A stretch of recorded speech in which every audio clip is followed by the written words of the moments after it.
I hope that you can hear me and see me well. Good afternoon. Thank you very much for joining us in the web seminar, Startup in Africa, the grand final of the Ninja Accelerator program competition in Nigeria, hosted by Nikkei and JICA. My name is Shimoda from Nikkei, and I will be serving as the facilitator today. Now, today's web seminar is in Japanese and English with simultaneous translation.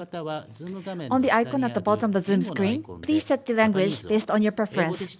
If you're listening in Japanese, please set it to Japanese, and English if you listen to English. Now, as opening remarks, I would like to invite Mr. Matsunaga Kazuyoshi, Ambassador of Japan to the Federal Republic of Nigeria.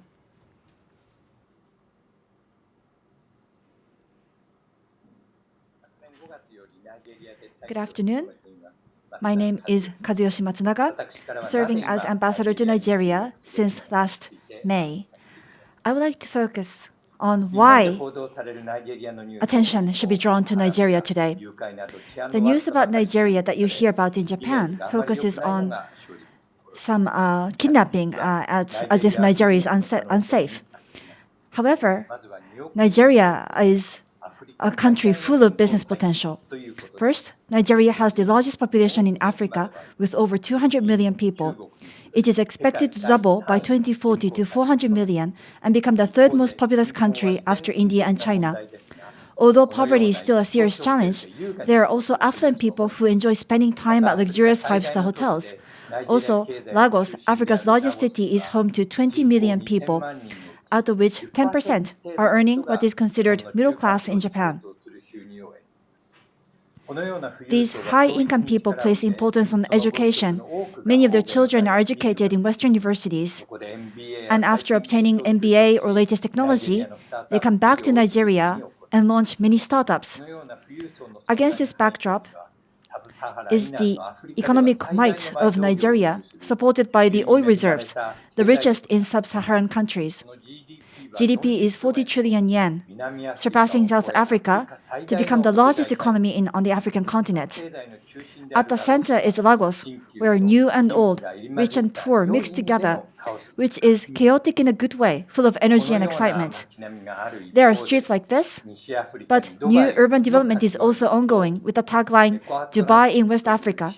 This is Eco-Atlantic. In the future, high-rises with afternoon traffic of 500,000 people will be constructed. The biggest challenge facing the Nigerian economy is the over-reliance on oil, which accounts for 75% of its exports, and diversifying its industry. The pie graph on the left shows export products, and crude oil accounts for the majority. In the right-hand graph showing the GDP, you can see a diversification in the industries such as agriculture, manufacturing, and commerce. However, the economic and social infrastructure is not able to keep pace with the rapid increase in population, and many challenges remain, as shown on this slide. In order to overcome these difficulties, many startup companies are emerging with new technology and ideas such as agri-tech and health tech, and a wide range of industries. Also, in industries that were dependent on imports, startups are replacing these imports with domestic manufacturing. This is a startup called Jivo that I visited. It is recycling PET bottles using IoT and data. When a user makes a pickup request with their smartphone, a truck is dispatched with the optimal route to collect from multiple users. Using a smartphone-linked measurement device, points are awarded to the user based on the recycle volume. In the future, they are looking at data sales from the business as well. I was greatly impressed by this thoroughly data-driven business model. Western beverage companies like Coca-Cola and Heineken are also supporting Jivo, and there is expectation of reverse innovation, expanding from Nigeria to developed countries. Many startups are developing their business based on the internet, so network improvement is extremely important. There is only 5% penetration of optical cables, but mobile phone penetration is 90%.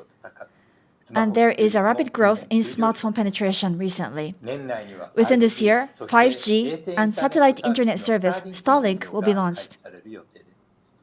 Without waiting for the optical cable rollout, large cities will be able to leapfrog into high-speed internet connection, as well as better connectivity in local cities. In Lagos, there is the Yavakon Valley, where entrepreneurs with experience in Silicon Valley come together. Nigeria has a large number of English-speaking IT engineers and is expected to play a role in offshore development, like Ukraine had in Europe. The appeal of Nigeria is not just its largest population in Africa and size of economy, but the diversity of challenges it faced and its huge growth potential. I hope that Japanese companies with excellent technologies and solutions will collaborate with Nigerian startups to create new business opportunities and build a foundation for growth. Now on the 27th and 28th of August, TICAD 8, Tokyo International Conference on African Development, will be held in Tunisia. I am confident that Japan can only play a powerful supporting role in the post-COVID world for the growth driven by Africa. Success of Nigerian startups will contribute to the development of other startups in Africa. I hope that you will continue to stay tuned to Nigeria. Thank you very much.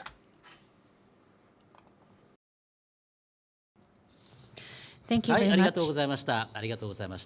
Today we have invited two very important guests from Nigeria. Head of National Center for Artificial Intelligence and Robotics, Yao Garba, and Head of Office for Nigerian Digital Innovation, Yakubu Musa. And Nigeria, as the largest tech cluster of Africa, and also startup market and digital strategies will be discussed by these two guests in interview. Now we would like to proceed in English. So if you are listening to Japanese, please switch into Japanese, utilizing the icon for language. So thank you very much for joining us today. From now on, I'd like to have an interview with you for asking questions about Nigerian startups, ecosystem, and digital innovation strategy. So my first question is for Mr. Yao Garba. So we understand that Nigeria is a country with the largest GDP and the largest population in Africa, and is also one of the major oil-producing countries in all over the world. So why do you try to change your economic policy more focusing on technologies or digital innovation? That's the first question. Thank you very much for having me. My name is Yao Garba. I'm the National Director, National Center for Artificial Intelligence and Robotics. This is a subsidiary of the National Information Technology Development Agency, the IT regulator in Nigeria. And yes, you're very right. Nigeria has the highest GDP in Africa and the largest population as well. Currently, oil is the mainstay of the Nigerian economy. So that's what drives us. That's we get the most revenue from that. But of course, we are very much aware oil, which is a fossil fuel, there's a lot of reservation about it related to environmental degradation and global warming. Yep. So, and of course, we also know one day we'll run out of oil. That is, or maybe the humanity may have less need for oil because of advancement in the production of clean energy. So because of that, our government decided to think forward. Why? Because we know the best capital we have is our human capital. We have a lot of it. We have a population of over 200 million. And 60% of this is mostly below the age of 35. So you mean the young people is the key to yes, Nigerian exactly, economic growth. yes. And these young people also, they are tech savvy. They are keen to use technology. They are hardworking and they are agile. So we see the strength in this. So because of this, our Ministry of Communications and Digital Economy, under our current minister, Professor Pantami, decided that, okay, the best approach he will advise the government is to go digital innovation. So we can make use of this human capital to harness our potential. So technology is the way. So that is why we feel there is the need to diversify the economy, to look at other alternatives. So that is why, and so far we're doing well in this area. Okay, thank you very much. Thank you. Thank you very much. So my next question is for Mr. Yakubu Musa. So what do you think is the reason behind the expansion of Nigerian startups? Thank you for having us. I am Yakubu Musa, the Acting National Coordinator, Office for Nigerian Digital Innovation, which is a subsidiary of Nigeria's IT regulator, the National Information and Technology Development Agency. Now to your question, I think we're lucky to have a very tech-friendly government under the administration of President Muhammadu Buhari. As highlighted by my colleague, the government unveiled a national digital economy policy and strategy in 2019. And subsequent to that, we've seen the rigorous implementation of the policy spearheaded by the Honorable Minister of Communications and Digital Economy, Professor Isa Ali Ibrahim Pantami. And that has resulted in the significant milestones and achievements recorded by the Nigerian ICT sector, with increasing contribution to Nigerian economy. For instance, in the year 2021, last year, the ICT sector contributed about 15.5% to the GDP. 15.5%, about to the Nigerian GDP. Yes. So, and secondly, we've seen also a movement, sort of a partnership between the presidency, the ministry, and the tech ecosystem to come up with the Nigerian Startup Bill to sort of provide a legal framework that would support the development and growth of the startup ecosystem. That has led to increasing awareness on the potentials of digital innovation to sort of create wealth and also prosperity for Nigeria. Additionally, the government also has come up with initiatives on the ease of doing business. For instance, the government created the Presidential Enabling Business Environment Council that has implemented policies, initiatives, to sort of improve the business environment, which has seen the improvements in Nigeria's ranking in the ease of doing business. And also, Nigeria, as highlighted by my colleague, Nigeria has the highest population in Africa, over 200 million people. So that sort of provides a huge market opportunity for startups with increasing internet penetration. We've also seen the increasing attractive cities for startups in Nigeria. Of course, Lagos startup ecosystem is the biggest, but we're seeing the emergence of other cities like Abuja, which is the capital city. For instance, it was rated as a Tier 2 global startup city in 2021 by a report by Startup Genome. And we also have cities like Kano, which is Kano. Yes, the commercial center in the northern part of Nigeria. So I think, and we're seeing increasing investments into startups in Nigeria. I think these are some of the reasons as to why the Nigerian startup scene is expanding. Yes. So I think the education is most important to increase such a startup business activities. Of course, to create the highly skilled young generation, right? Exactly. And yes, of course. So how about the education system in Nigeria? Yes, the government is coming up with initiatives through the establishment of ICT hubs. We also have startups that are looking at talent development. Of course, there are gaps in talent, but of course, the government is working with relevant stakeholders to ensure that we develop a critical mass of talent to sort of close that gap in the talent ecosystem. Yes. Okay, perfect. Thank you very much. And this is a bit tricky question, that I need, the both, either of them, to have volunteers. So actually, when I visited Nigeria, actually at the Ministry of Finance, I was so surprised we had a blackout. All electric power went out, even at the center of the capital. And the internet connection was sometimes not working very well in Nigeria. So I've been wondering how you can make a transition to digital economy in such a situation. Well, you're Thank you're you. very much right. We have a challenge with electricity. Yeah. But definitely, we're looking at this. We don't want that challenge to define our future. So, in fact, we now see it as an opportunity to diversify and transform the power sector. So, the government and private sector are working keenly to bring about change in the power sector to remix, and we're putting more emphasis on renewable energy. Renewable, yeah. Nigeria is blessed with abundant solar resources. So now there's a move toward photovoltaic solar system and even thermal solar system just to improve the mix of the energy sector. And lately also the government has some initiative of gas network around the country. So also that's providing opportunity to have modern gas turbines. So perhaps we will not have a blackout in future. Yes, very soon we're expecting. So how about the internet connection?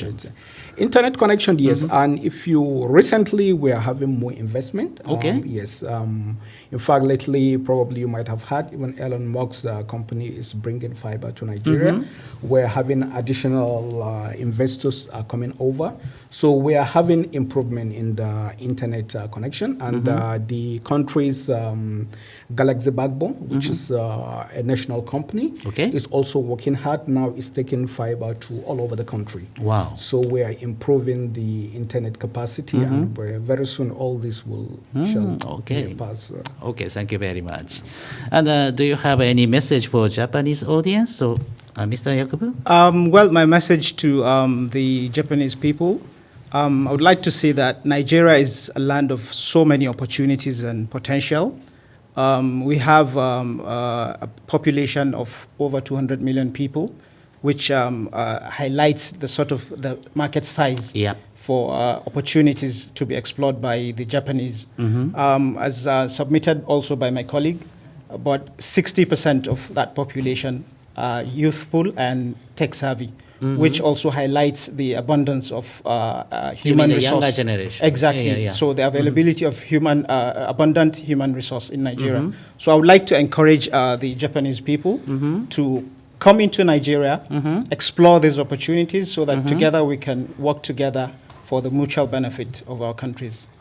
So if today's Japanese audience would have opportunities to come to Nigeria, would it be possible for you to spare some time for having a face-to-face meeting with them? Of course, we will be always available. Okay, so just to say, that I watch the Nikkei webinars, and you can spare. Yeah, we're very much there, and because we've been working with JICA for quite some time, so we would be very much happy to really help Japanese companies to come over. And we're looking at one of the strategies we're thinking is using the startups and tech ecosystem between the two countries to provide this opportunity.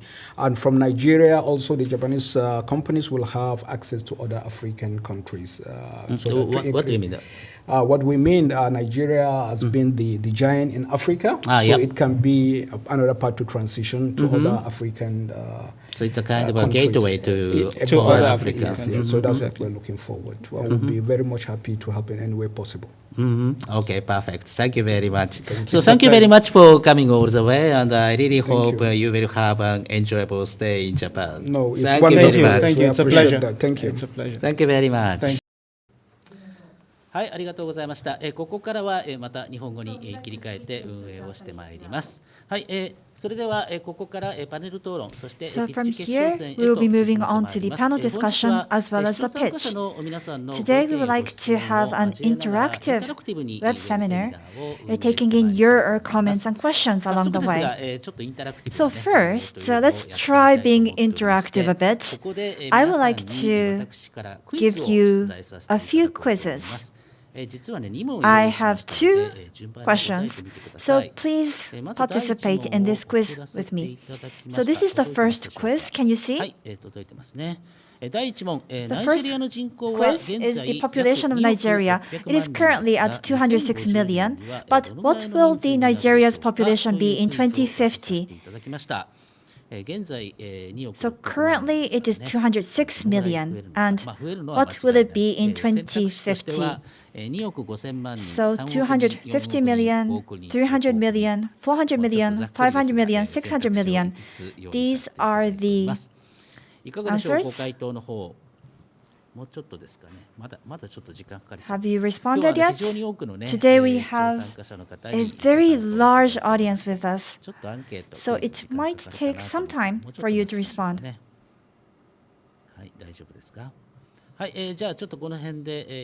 So let's check the result. This is the answer. This is not the correct answer, but just to see what has been the response. The largest response was 400 million, and then 500 million and 300 million. Thank you very much. Now the correct answer for the first question is 400 million people.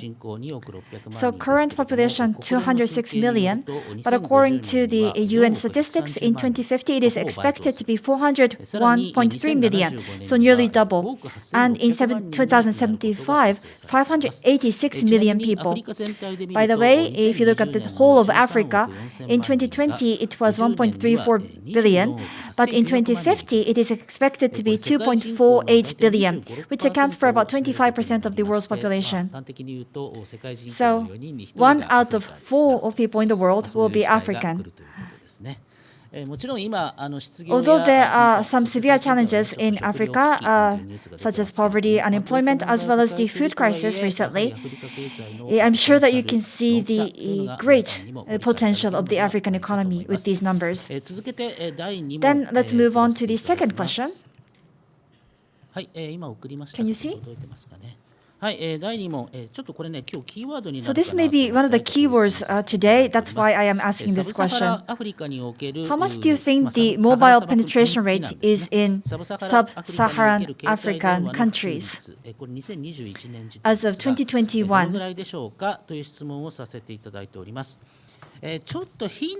One clue, or maybe not so much of a clue, but to give you some information, half of the African population is underage. And if you believe that people with a mobile phone are adults, perhaps if you double this number, you will get the true penetration rate. So what about the answers? I think there is a pretty good concentration on the answers. In the past few years, we have seen a significant increase in the penetration of mobile phones. Every time I go to Africa, I see increases in people with mobile phones. So I would like to close off the response. And this is the statistical data. The largest response was 53%, next 46%, and so on. Perhaps the question may have been too simple, overly simplified. Actually, the correct answer is 46%. 46%. So half of the population are underage. So actually, the real or actual penetration is over 90%.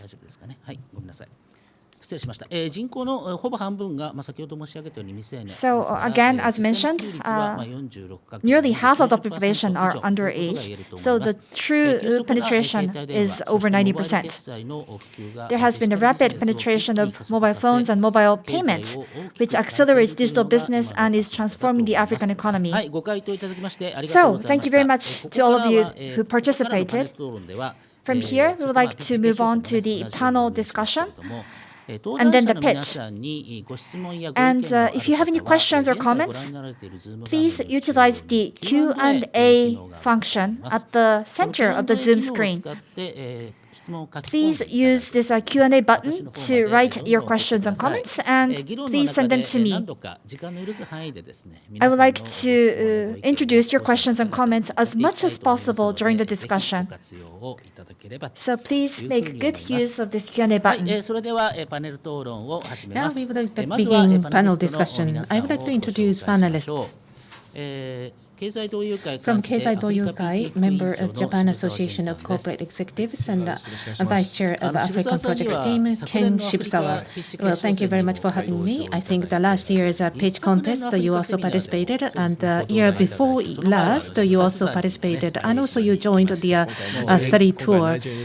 I have been able to go to Nigeria, right? So you have become a regular member. So now I would like to invite you to make a comment, Shibusawa-san. Yes. I myself have started to be interested in Africa in 2008 at around the Lehman shock. At a time, the population estimate for 2050. And at that time, I found Nigeria included in the top 10, Ethiopia and Congo as well. So Nigeria, so many as 200 million people, much larger than Japan's population, which made me very surprised. And in 2050, well, Japan's population expected to decline. Elon Musk mentioned that there will be no Japanese anymore. Well, of course, I'm sure that the population will decline in this country. And then thinking about how Japan should look like in 2050, Japan's population is decreasing and African population is increasing. So I thought that there needs to be some way to match the two. So Africa is geographically far away from Japan. On the contrary, meaning the fact that we have not had a very strong established relationship means that there is no negative legacy. So rather than creating value only in Japan, but made with Japan, this concept will be necessary. In 2007 or 8, well, Japan and US was the relationship I have engaged in, and there was a lot of a legacy, and there are many people in Europe and ASEAN, China, India as well. So Africa, I thought that that was a blue ocean. Why? Because I didn't have any relationship connection with African. I was not interested in the African at that time. At the Keizai Doyukai, at the TICAT 5 in 2013 or so, there was a committee established. At that occasion, I started to study a lot, and the regular comment. There is always the Africa featured in Nikkei newspapers. So Africa was found to be. Well, yes, of course, you will be invited as a regular commentator. Well, anyway, I found that this can be a blue ocean. Of course, Nigeria, I know that there may be a lot of issues, and considering the security and safety, I think that based on what we feel in Japan, it will be much insecure. Well, but I think that what can be done in Nigeria, which can be rolled out to world over. So I thought that the most important thing is for us to know. And I myself think that the first-hand information needs to be obtained. So what is important for us is to experience first-hand, so that I will be able to make my own judgment based on my experience. So making a step forward for individuals and companies, I think this is very important to make a first step forward. Thank you very much. Next, I would like to invite AIC Asia Africa Investment Consulting, Tsubaki Susumu. Please have the floor. Good afternoon. Thank you very much for this very precious opportunity to join you today. So I would like to briefly introduce, using some pictures and slides, what we are doing in Africa. First of all, a brief introduction of AAIC, Asia Africa Investment and Consulting. So we provide consulting in Asia and Africa. We have 4 offices in Africa: Nairobi, Kigali, Lagos, and Johannesburg. And there's like 3 or 4 people from Japan and many local staff. So as Shibusawa-san mentioned, we have been expanding this operation from about 10 years ago. And we believe that we are the largest consulting firm from Japan in Africa. Last year, I published this book. It's not from Nikkei Publishing, but it was ranked as number 1 in the category of world economy on the Amazon. So as Shibusawa-san said, there's not so much competition. If you're writing a book about China or US, there are many competitors, but not so many. So that's why we were able to rank very well, as well as the help from the publisher. And we are also making a lot of investments. So there are about 30 companies in the Africa Healthcare Fund number 1, and there are several unicorns as well. As mentioned, there has been a great penetration of mobile phones, and using these digital technology, business has been expanding. So even people without bank accounts or even without electricity to their homes, people have the mobile phone and are able to use this for finance and healthcare. It is indeed a leapfrog that we are witnessing in Africa. So this is what we are doing in terms of the investment. And also, as part of our business, we have been working with Sato-san. There is a macadamia nuts farm in Rwanda. This has been expanding more and more with 300 people employed. So it takes 8 years for these fruits to bear fruit. But we are finally making profits. This young lady is the CEO. It was featured in Forbes last month. So she's really amazing, and we're seeing great results. And CO2 absorption is also possible. So 2,000 hectares will be developed as a new farm with energy generation as well. And then in Tanzania, we are also going to be building a new farm. It's a beautiful land. It's equator, along the equator, but it is good weather and it has great schools. Without Wi-Fi, without electricity, but we like to supply these schools. And this clinic does not have electricity either, but we would like to supply electricity. And we are on our way to build this smart village with electricity, with employment, with higher income. So from this smart village, we would like to generate these opportunities. I hope that if you're interested, you can take another look. Thank you very much. And next, I would like to invite Ms. Sano Keiko, Director General of the Economic Development Department of JICA. Just the other day, you were promoted to Director General. Oh, congratulations. My name is Sano. Up until the 30th of June, I was working on startup support in developing countries and SME support. And so on the Economic Development Department, I would like to speak from that experience today. From April of 1993 to June of 1995, I was at Zimbabwe working on the voluntary training as JOC. There is a saying in Africa, if you drink water in Africa, you always come back to Africa. And ever since then, I have been involved in African business at JICA. I have been posted twice in Kenya. The second time, I was head of the Kenyan branch. And for the first time, TICAD 6 was held in Africa, and I was able to see firsthand. Compared to the previous TICAD, there was a host nation, Kenya. So there was a lot of confusion, but it was also very energetic and powerful. And I still recall this experience clearly. TICAD 8 will be held in a few months. And JICA is working to resolve the issues that were discussed in TICAD. And our cooperation policy is threefold. Number one is human security, to place people at the center. The second is the ownership should be with Africa. And number three is to leverage Japan's experience.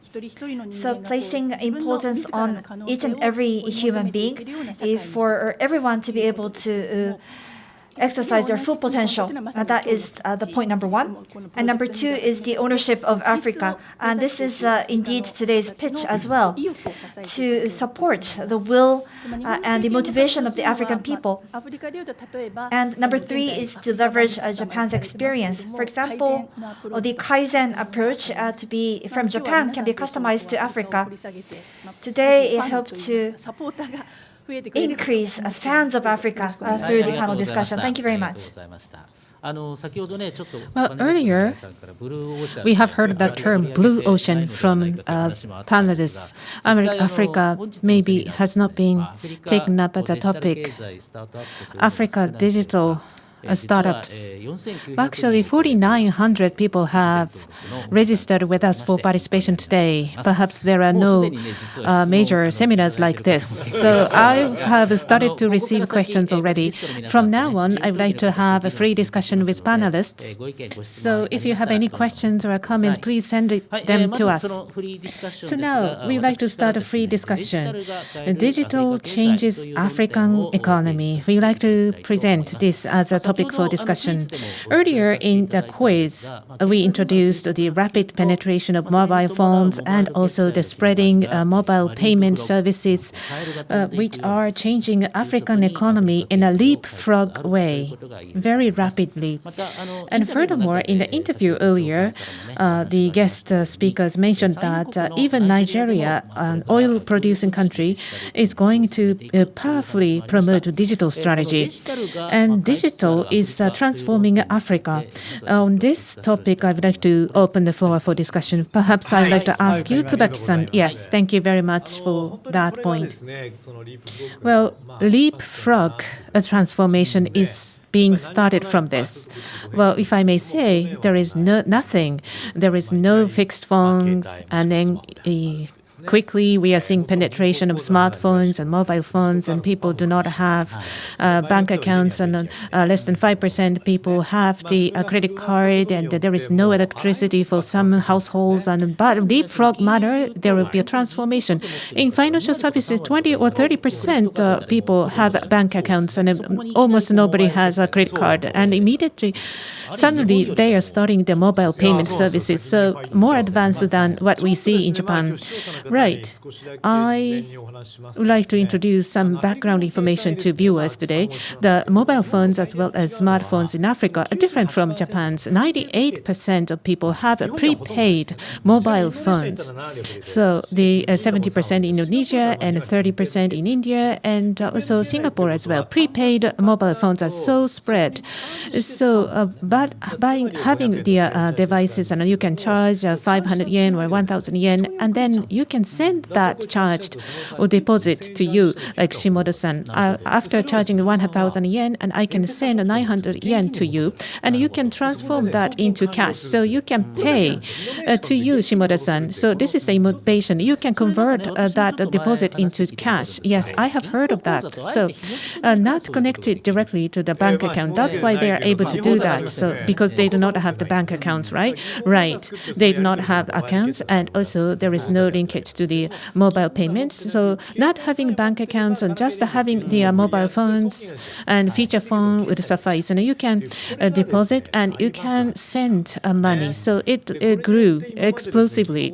So the financial services required you to have the bank accounts, but they did not have. So what about the assets? They could store them in the pockets, and if they ran out of money, they started to work. So there are many people in rural areas like that, and having the mobile phone and then work and earn money, and then they can transfer the money to mother or put them in account. So 5 trillion yen of the transactions, and 10 trillion yen is the GDP. So about half, maybe it is reaching 70%, and about double the money of the bank transactions, which are being transacted through these payment services on the mobile phone. So having this in place, and then a step further, having been able to make payment services and cashless and healthcare services, in order to see the doctor, you can use the mobile phone for getting medicine, a doctor's examination, and insurance coverage as well. So you don't have to carry the paper-based certificate to visit your doctors at the hospital. So you can use smartphones or mobile phones for all of these services. It is rapidly spreading, all based on smartphones, and bank transfer and savings and loans can be provided through the smartphones. Well, those accounting system, ATM, and branch offices held by the banks are not necessary anymore. So by having this transformation, totally different economy will be leapfrogged to be introduced, like in healthcare services. This year, Netflix, first year for Netflix. So Netflix has started explosively in Africa, dedicated to smartphone, 360 yen monthly fee. And then you are able to enjoy Netflix, but only on smartphones, because they do not have TV set in home. So that is what we are seeing rapidly. And infrastructure, the communication, and also financial services, you are able to charge. So rapidly we are seeing the ramping up of such new economy. Right in Africa, you needed to pay money first in advance in order to get the healthcare services at the hospital. You are not able to pay afterwards, and you have to charge or prepaid money in order to get electricity and gas as well. Otherwise, people will not get pay the money, and they will disappear. So that is bringing about innovation by having these financial services.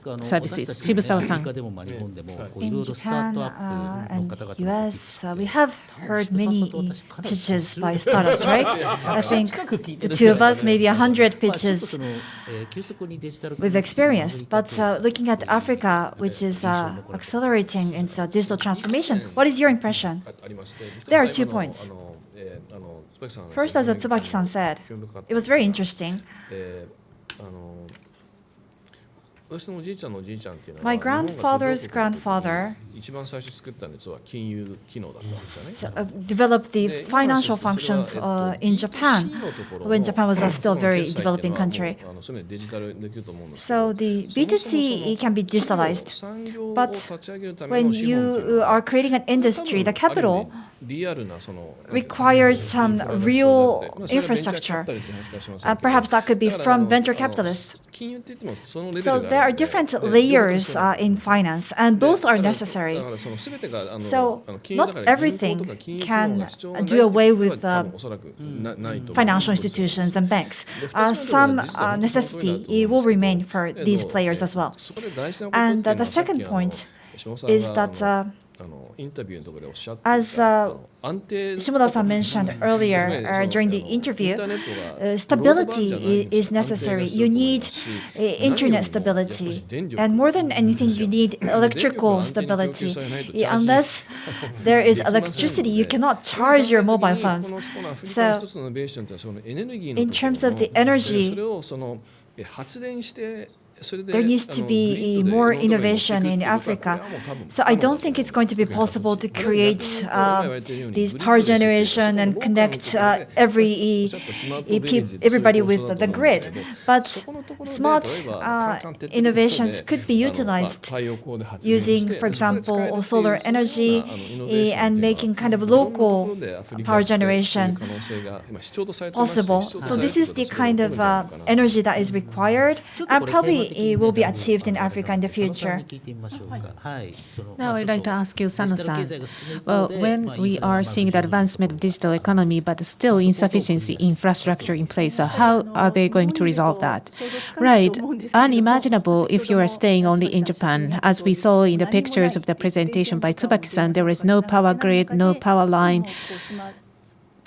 But still, we saw rapid penetration of smartphones, and as regards to electricity, as Shibusawa-san mentioned, in their own local community, they can generate power on their own. They can accommodate.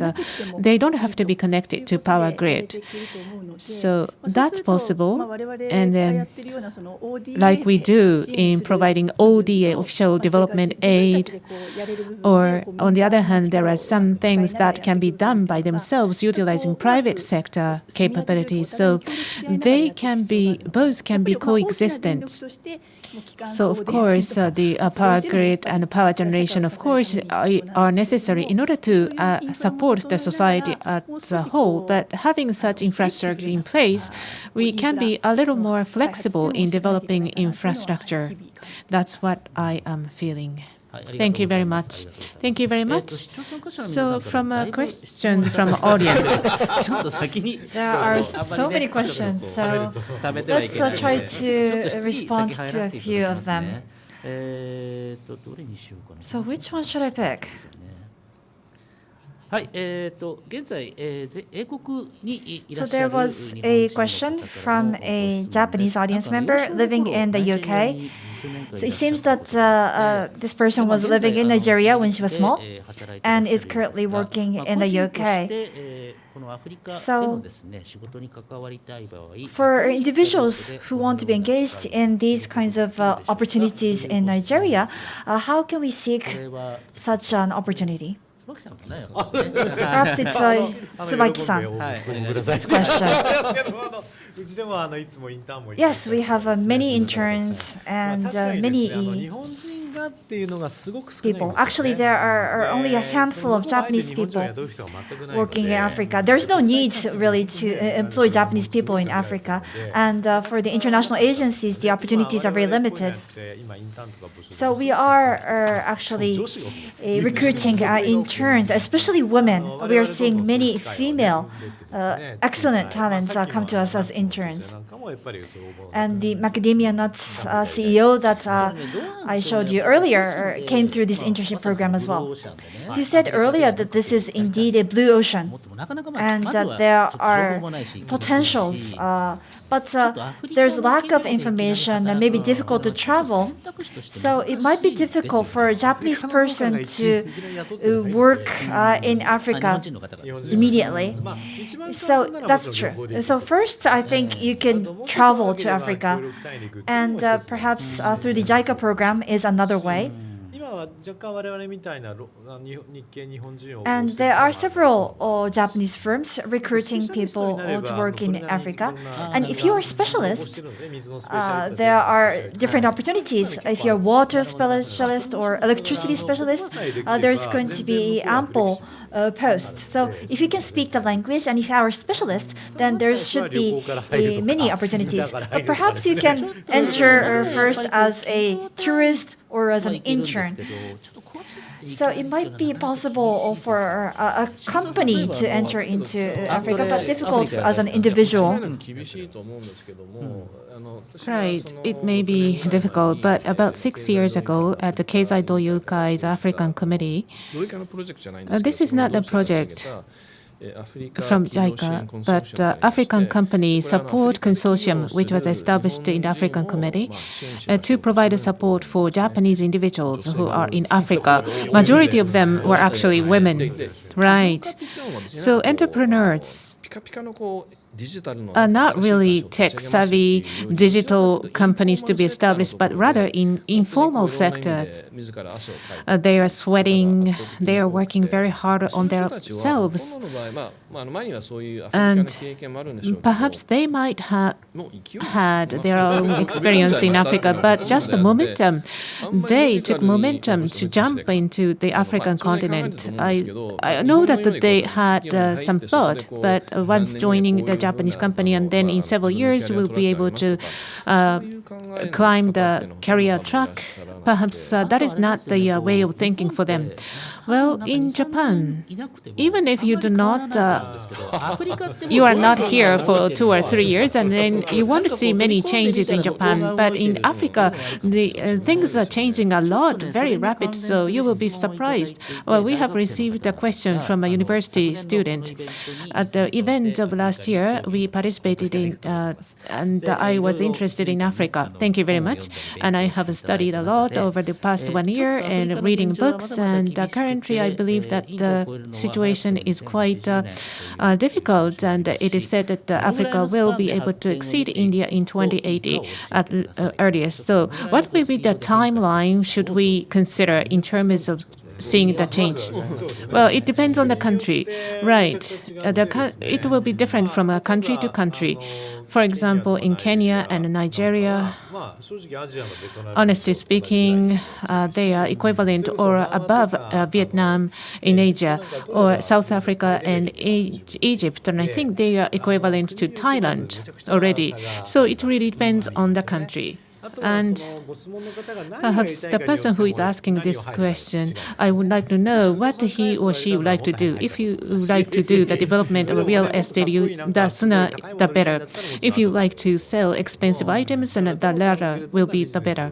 So what kind of a business would you like to do? So that is the key point to be considered. But something that's left an impression on me is last year and the year before, we were discussing startups with the panel, and I thought they were very interesting. But 1 year later, there are 4 or 5 other competitors. So the speed is much greater than we had thought. So for Africa, I think we need to really keep an eye on developments. So let me ask another question now. This person had conducted business 30 years ago. So the population bonus and the potential for growth was visible 30 years ago. However, there are some political implications or corruption issues that we still need to be conscious of. So indeed, with regards to politics, so if there's a presidential election, the livelihood may be greatly changed depending on which party wins. It's like a winner takes all, and depending on who you voted for, your lives could be transformed. And so that's why people vote at elections. In that sense, the political development is directly tied to people's everyday lives.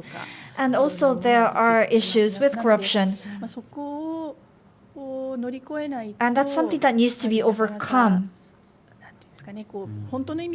Otherwise, it's not going to be possible to see true business development.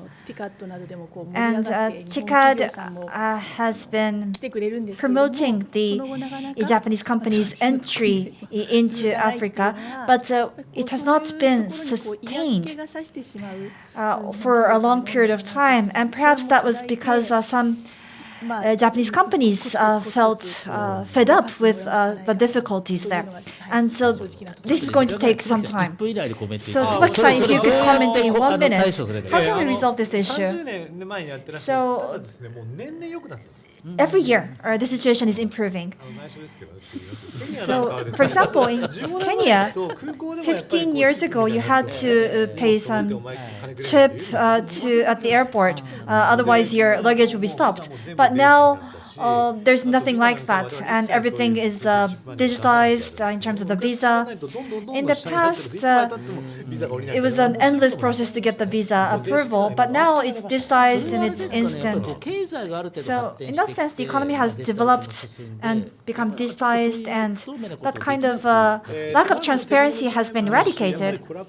Yes, technology is one aspect, and there is recognition, a wide recognition that corruption should not be allowed. And that is decreasing more and more. In Japan as well, in the past there was some kind of a bribery being paid to the Ministry of Defense and so on. So that's happened in Japan as well. But over time, things are improving. So IT and healthcare sector is where we are making investments, and there are almost no impact from the politics. So it depends on the sector, perhaps. And when it comes to perhaps oil and rare metal, maybe there is more of a political impact from the central government. But I would like to say that things are improving year by year. Thank you very much. I needed to go to the next topic. The second topic for discussion is about the Africa from the standpoint of ESG. I believe everyone is aware Africa is at the forefront of various issues like food crisis in news, and not only COVID-19 but also malaria and yellow fever and other infectious diseases, and impact has been serious, and also climate change as well. In Africa, as far as I remember, I think 3% of emission, global emission, is from Africa, but still the impact of climate change is very serious in this particular region. So I think that Africa is at the forefront of a variety of issues like these. The other day I met the UNDFP's person, regional director for Africa. She said that the resolution of issues in Africa will lead to solving issues of the world. So that was impressive to me. And from the standpoint of ESG, how should we look at Africa? That is to say, Japanese companies need to exhibit their responsibility for ESG. So how should they look at Africa from that perspective? Shibusaya-san? ESG investment or ESG management considered. So do you consider Africa first at the top of your mind? So ESG investment, I don't think that Africa will come at the top priority in investment. So what about ESG? How would you define ESG? Well, capitalist has left some issues behind E and S. Through G, we need to incorporate ES into capitalism through G. So that is the concept of ESG. So that is to say, to create the inclusive capitalism, not only the short-termism, not pursuing only the interests of shareholders for the short term, but rather E and S, those environment and society or stakeholders surrounding companies, by enhancing the value of stakeholders, and then that will lead to the enhancement of corporate value and then leading to the interests of shareholders. So that is leading to the ESG. As Shimoda-san mentioned earlier, when you consider Africa, there are many issues in environment and society. By solving those issues, well, at least we need to have knowledge and technology and human capital. I think going forward, when we consider the future of Japan, the traditional model in Japan was following the mass production meeting the mass demand. Made in Japan model in Japan, and in the Heisei era after 1990. Sorry, we are going to make, because of the Japan bashing, we needed to create the things in your country, but we have reflected over the past 30 years, and from bashing, we saw change to the passing of Japan, made in Japan, made by Japan. But going forward, we have to think about, in a way, to create a Japan made with Japan, so that we can create a sustainable and a better society together with Japan. There are a lot of possibilities. Africa, Nigerian seminar, 4,900 people have registered. I don't think that so many people participate at the first event of this kind. So every time we do this kind of event, we are seeing increasing number of participants. So yes, interest is increasing. Now, seeing Japan as a part of Japan, we needed to co-prosper with other countries in the world. I think increasing number of people thinking that way. Largest population and tackling the social issues and environmental issues, and there are potential for growth, but there are many people who are not able to capture that opportunities.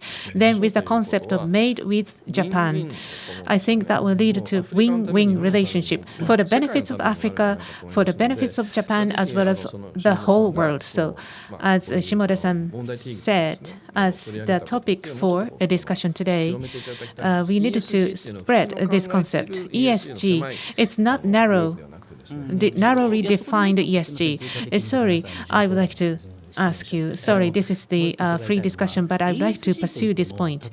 When it comes to ESG, if the produce or products that are made by forced labor should not be used, and that is a kind of ESG, and also prioritizing the impact to be brought about by this ESG. So do we have to consider in this way the latter part for Africa? Both will be necessary, because I think in terms of labor, you don't know this, what is happening there. But in the value chain, you need to disclose information. That is becoming more and more important. And for companies, well, it's really cumbersome. Do we need to disclose further information? So I think that you may think that it is the additional workload. But when it comes to the information disclosure, well, because we are not doing this, I don't want to show this. Well, rather than having such a concept, you need to think it in the way that this will be beneficial for filling the gap. So filling the gap means that you are creating new value. So such information disclosure should not be considered as a mandatory obligation, but rather this is the method for increasing the corporate value. I think that is more substantial. Thank you. So any other comments from the ESG perspective from the other two panelists? I think there are two perspectives here. One is based on the UN statistics. The most impoverished population in the world, I think there were like 800 million people, and 90% are from rural villages in Africa. 20 years ago, there were like 3 billion people living on less than $1 per day. And the reason is that China's economy has grown and India's economy has grown. And what is remaining is the rural villages in Africa.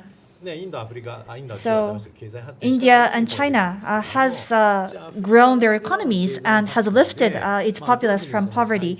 Then how can we eradicate this extreme poverty in Africa? I think one answer could be in the smart village concept that I introduced. And I think there are many ways for Japan to contribute. So you do need economic development to improve people's livelihoods. And this improvement should not be done by burning tons of coal, but through distributed power generation and so on. So rather than a huge amount of CO2 being generated, I think there are different business models that are already available to improve people's lives. And the second point, I really agree with what Shibusawa-san said, meaning that I think the benefit goes both ways, meaning that Africa could save Japan. Japan's population and the pyramid of Japan's population and Africa is the reverse, and Japan is losing its population more and more.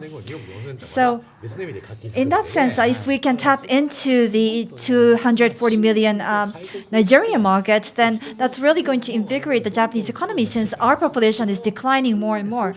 So I believe that these kind of a win-win mutual benefit transaction could be made possible. So Japan's society is quite robust, and there are many vested interests, and there are many regulations that are in place, and it is difficult to take bold steps or make large changes, and there's more freedom in Africa. So perhaps we can combine the benefits of the two countries and create new benefits. Any comment from you, from JICA? According to the current regulation, for example, using drones to transport of vaccines, so that can be possible because we are talking about Africa. Because of regulations in Japan, we are not able to do this. If it can be beneficial for this pandemic, so such a beneficial technology can be imported back to Japan. In JICA, the students program, we are receiving many people from Africa. And I think we should listen to the voices of those people from Africa.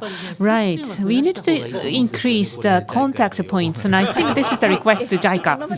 Well, we haven't been able to do this kind of things because of pandemic, but we have been collaborating with universities which are receiving students from Africa. We have centers in Japan as well, particularly inviting younger generation people to exchange. Right.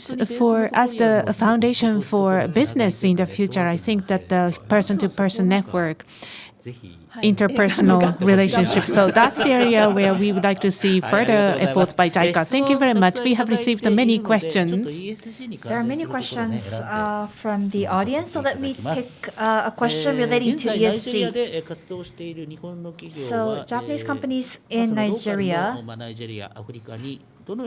how are they contributing to the local economy? That is one question.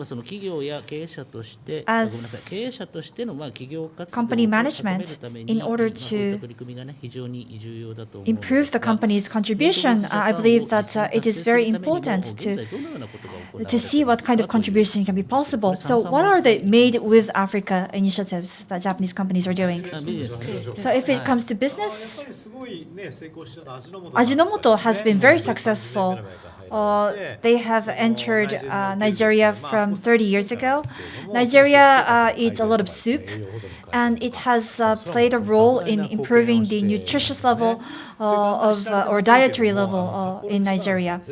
And Sanre Food, making Sapporo Ichiban, is creating instant noodles. They have a 10% market share, over 500 million instant noodles. They started, actually this business started by Indomie, and then from Nissin actually. But in the past, people thought this was a disgusting kind of food, but now instant noodles have become a part of Nigerians' food.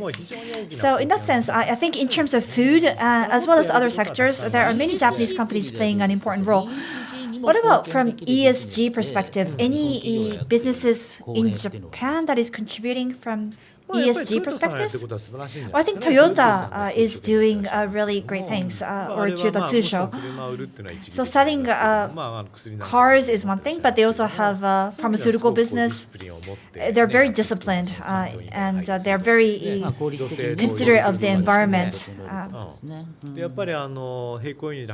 And they maintain the pearl imports, cars, and they really act in a disciplined manner, and I admire them. And Shibusawa-san, in terms of the With Japan initiative, do you think that there are businesses that are benefiting the local people?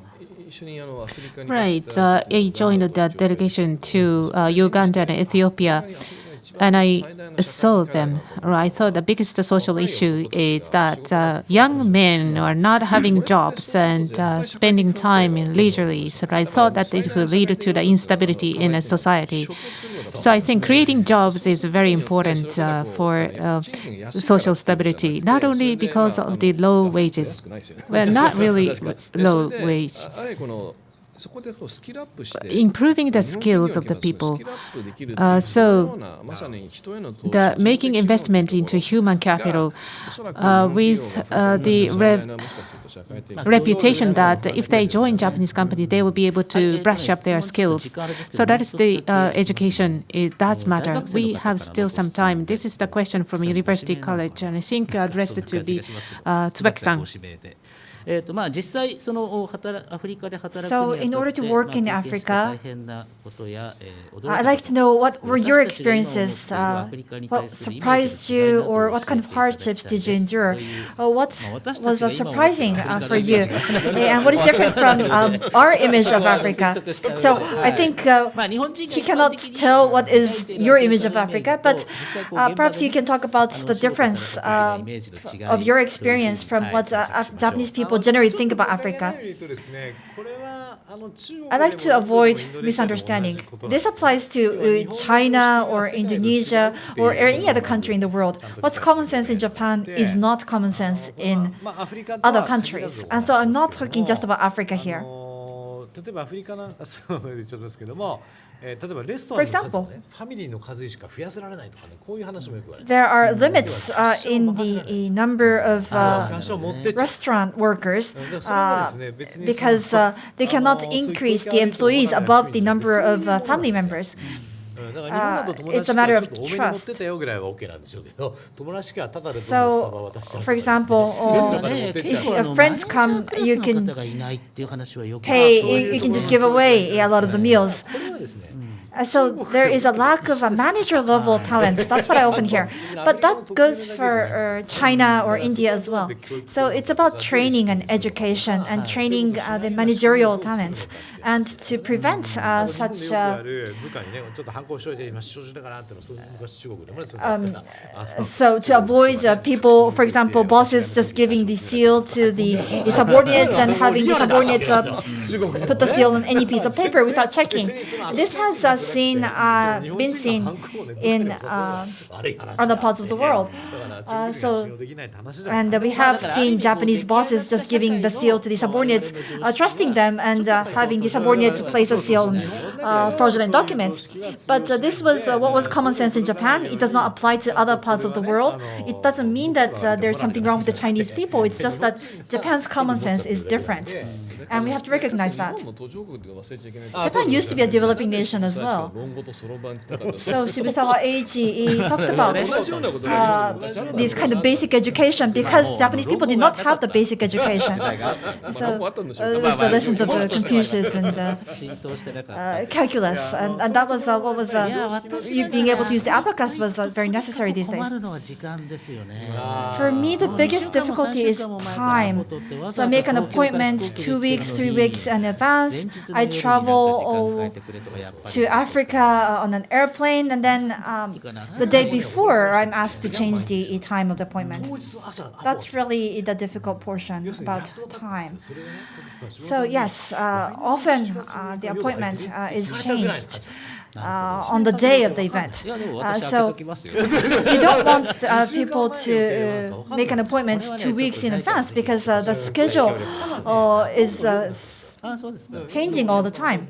But things are improving. In the past, it was like roughly around this time of the day, but now there's more precision in the scheduling. So yes, as gradually we're seeing improvements. I think gradual improvement may be one of the key words. Thank you very much. もう一つ、ちょっと今日論点を取り上げます。 So I'd like to take up another topic for discussion. This year in August in Tunis, in Tunisia, Ticket 8 will be held. So over the past 30 years or so, this has been the framework for Japan to support African development. So now, so far, we have been relying on the infrastructure development through ODA.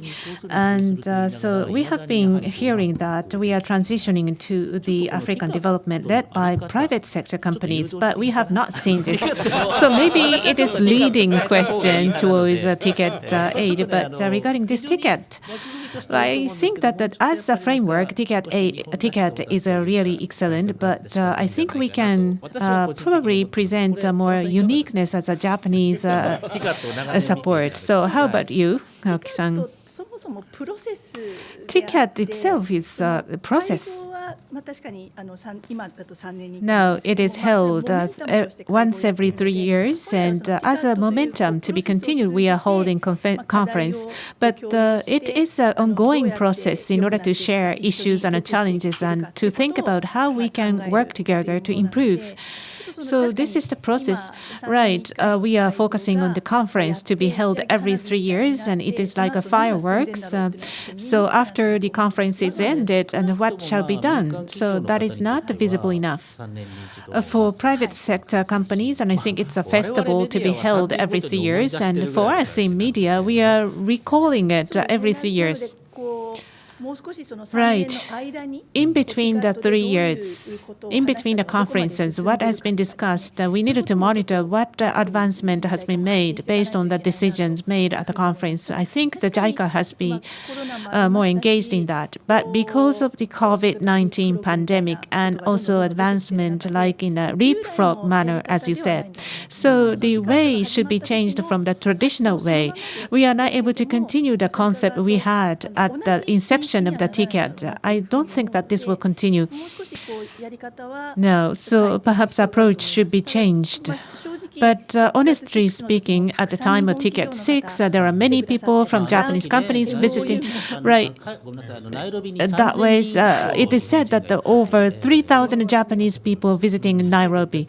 Well, there are many people who visited Africa for the first time at that time. So we are not able to sustain that.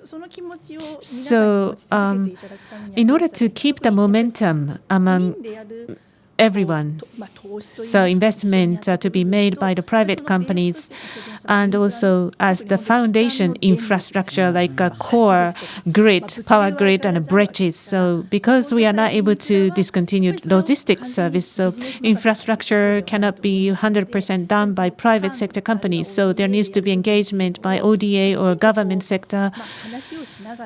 Through discussion, we have to clarify roles and responsibility. So that this will be made into a common understanding. So perhaps on behalf of the business community, could you please, from Shibusawa-san, on behalf of Keizai Doyokai, please. I don't want to speak on behalf of Keizai Doyokai personally. But in 1983, when TICAD was first launched, I don't think companies or private sector had much of a presence. At that time, people were ignorant, but TICAD raised awareness of Africa, and it was not just for humanitarian issues. Of course, we wanted to create more partners and friends in UN, and it was in 2008, TICAD 4, that I learned of TICAD for the first time, and it was at TICAD 4 and TICAD 5 2013 that companies became proactively involved. And TICAD 5 was where the heads of states from Africa said, "Thank you, please come and invest in us." And over the past 10 years, we have seen a reduction in foreign direct investment into Africa from Japan. So there are many challenges. And what is important is in 2025, at the same time as the Osaka Expo, TICAD will be coming back to Japan. And we need to start taking actions and initiatives today. Otherwise, Shimoda-san's concerns will remain and make TICAD less meaningful. So once I shifted the discussion to TICAD, the number of questions suddenly stopped. Maybe people are not so interested in TICAD. So let me just introduce a few of the questions that we received. Well, private sector companies are getting interested in this, like fireworks every 3 years. So considering the investment, but there are many companies who disappear from the investment field. Tsubaki-san, do you think that there is a hurdle or difficulties to be overcome for continuing on the investment? I don't think so, because you are successful. Well, I have been taking TICAD as positive thing, so I hope that this will be developed further. And Toyota is also developing their activities there, and we are also doing a lot of investment activities. So not receding, but as a good chance or trigger, I think this is an excellent event for triggering Japanese companies to come. like I said, there was the conference held in Nairobi, and many of the Japanese participants were visiting Africa for the first time, and they had been exposed to the local people and created network. And I think it was impactful. Fireworks are good. Well, fireworks event can be an ecosystem. I think that the fireworks would be a good trigger. But after seeing the fireworks, you don't want people to forget, right? There will be. I don't want to have such the very tiny fireworks to be dropped at the end. But I think that private sector companies like bridges and railways and buildings and airports and all these are taken by the general contractors from China. Right, we have received a question regarding that, and the interesting ticket is being lost rapidly because we are not able to compete with China because of this resignation. Well, I think this is a very important, crucial time. Now, in the Ukraine situation, reminded us of the traumatic feelings to Western world, the capitalism. Now, China is participating in Africa, but not based on the democracy and capitalism, and non-Western country. When it comes to those three elements, Japan is the only country which are able to do that. Europe and Africa have a long, long history. So in that sense, Japan's position could be quite important. And maybe in the human-to-human interaction, Japan can show a larger presence. Japan may be a more acceptable partner compared to China. But I think there's no need to reject or deny China. They have their own methodology. We have our own methodology. So Japan can say we focus more on human capital. So let me just add one more comment. So the other day I was discussing with Tsubaki-san. In Africa, there are not so many Japanese people, less than 1/100th of the number of Chinese people in Africa, and less than half compared to Korean people in Africa. So we need more people to go to Africa to build a network and start a business. That's our final comment here. Sorry for extending the allocated time. I have been told to wrap up. So with this, we would like to conclude the panel discussion. The panelists will continue on into the pitch session, and they'll be giving us questions and comments to the startups during the pitch. So before we move on to the pitch, I would like to invite Mr. Huwa Naonobu, JICA expert and startup ecosystem enhancement, who is in the Nigerian office at JICA, and he'll be speaking at the Ninja Accelerator program. Fuwa-san, please.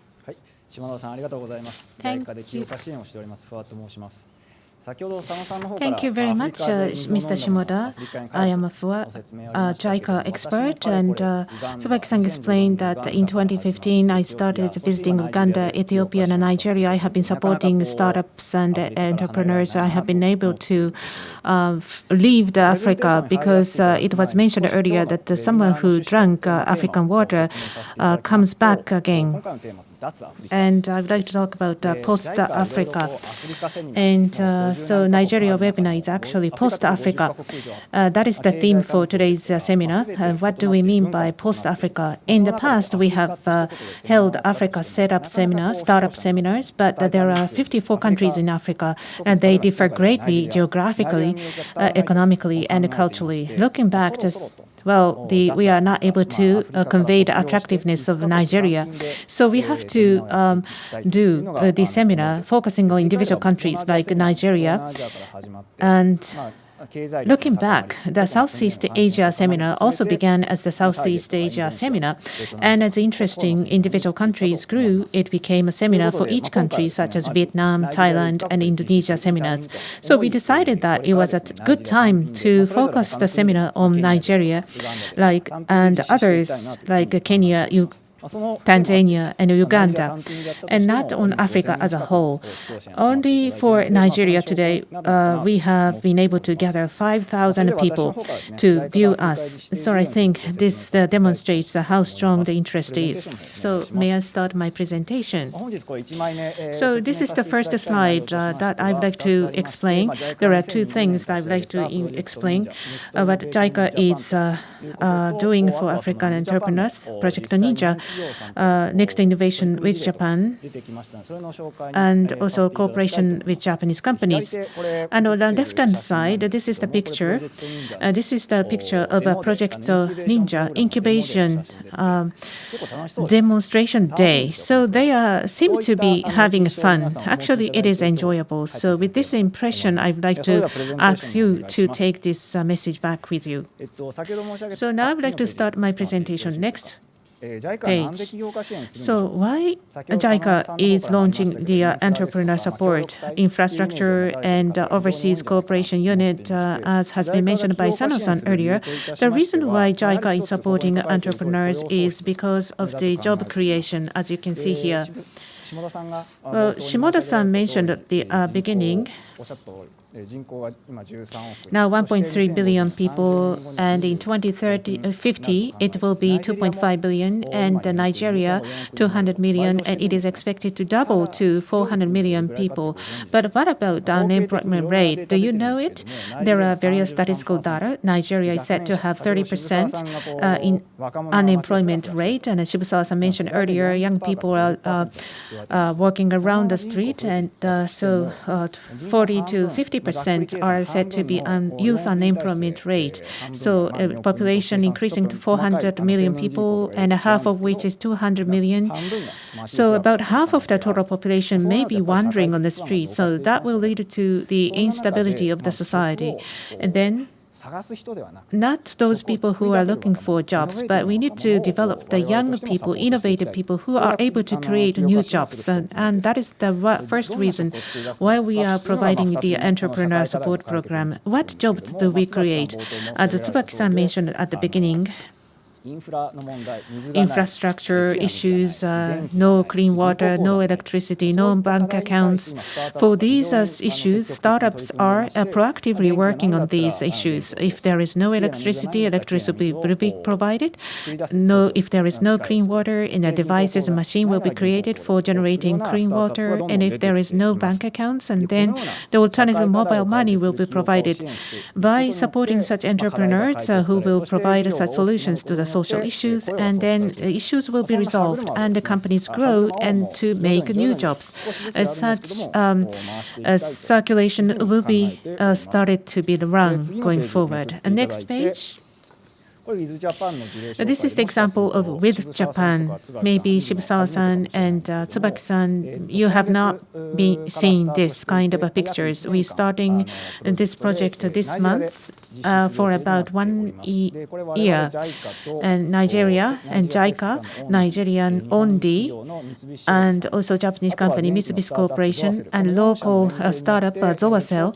These four parties are collaborating in order to visualize that the credibility, credit scoring will be provided. And here is the improving the livelihood for those smallholder farmers, because their income is very small. If they would like to start a business, but they are not able to borrow money, therefore they are not able to expand the business. And Zoacell, startup company, is going to provide the data on transactions with smallholder farmers, and Mitsubishi Corporation is doing the demonstration projects for the same farmers for machinery rental. And by utilizing the information from these two companies, the project will develop a credit scoring model for financial institutions to provide loans. So this project will generate supporting data for that. With this, with Japan example supported by JICA is being created as such, one after another. Maybe seminar next year, we will be able to share with you some projects with Japan. Lastly, JICA would like to work with you to build and strengthen local startup ecosystem and a collaboration with Japanese companies. So if you are interested in working with JICA to address local issues, please contact us. Thank you very much. I would like to conclude. Thank you very much. And thank you to the audience for waiting. We would now like to start the final pitch from the 6 entrepreneurs from Nigeria. There were 1,072 startups who applied to this pitch contest. And the excellent 6 companies that passed the rigorous screening process will be making the pitch today. I was part of the initial screening process, and I was greatly impressed by the strong commitment and passion to meet social needs and respond to social challenges through the use of mobile and digital services. Today, we would like to ask the audience members to listen to the pitch, and we would like you to select the winner by voting on the Zoom function. First, we will have a brief introduction from a JICA member, and then we will connect live overseas and receive a 3-minute presentation from the startup, and then have the Q&A. We may be quite rushed. It's going to be perhaps not enough time, but we hope to receive many questions and comments to the startups. If you could keep your questions brief, we would appreciate it because time is limited and it will be easier for me to check the questions as well. So I ask for your kind cooperation. First, Aoki-san from JICA, please. My name is Aoki from JICA. It's a pleasure to introduce the first presenter, 8 Medical, which is a health tech company that provides emergency medical service. 8 Medical is a platform service that dispatches ambulance bikes for people who need to call for an ambulance due to sudden illness or injury. In Nigeria, there is no system like Japan's 119 emergency number system, and the only way to get an ambulance in Nigeria is to call a medical institution for an ambulance or take a cab to the hospital. Moreover, traffic congestion is so severe in large cities that emergency transportation takes too long, which is a social challenge. It is estimated that about 1.3 billion people in Africa do not have access to emergency medical care. 8 Medical dispatches an ambulance to a person who suddenly became ill or injured within 10 minutes. When you call 8 Medical, you are connected to a 24/7 call center. And while the call center is teaching first aid, a doctor, a nurse, or a paramedic on a bike is dispatched to provide aid and take the patient to the hospital. Revenues are generated by monthly fees or other fees from users and commissions from hospitals. A unique feature of the service is the ability to pay later, as many people cannot afford to pay for treatment immediately. The need for emergency medical service is estimated to be $1 billion in Nigeria and $8 billion for the entire African continent, and the business is expected to grow in the future. So, Ibu-kun-san, please start your presentation. Ibu-kun, could you start your presentation now? Hello. Hello, good morning. My name is Ibu-kun. I'm the founder and CEO of 8 Medical. I'm going to be sharing my screen now.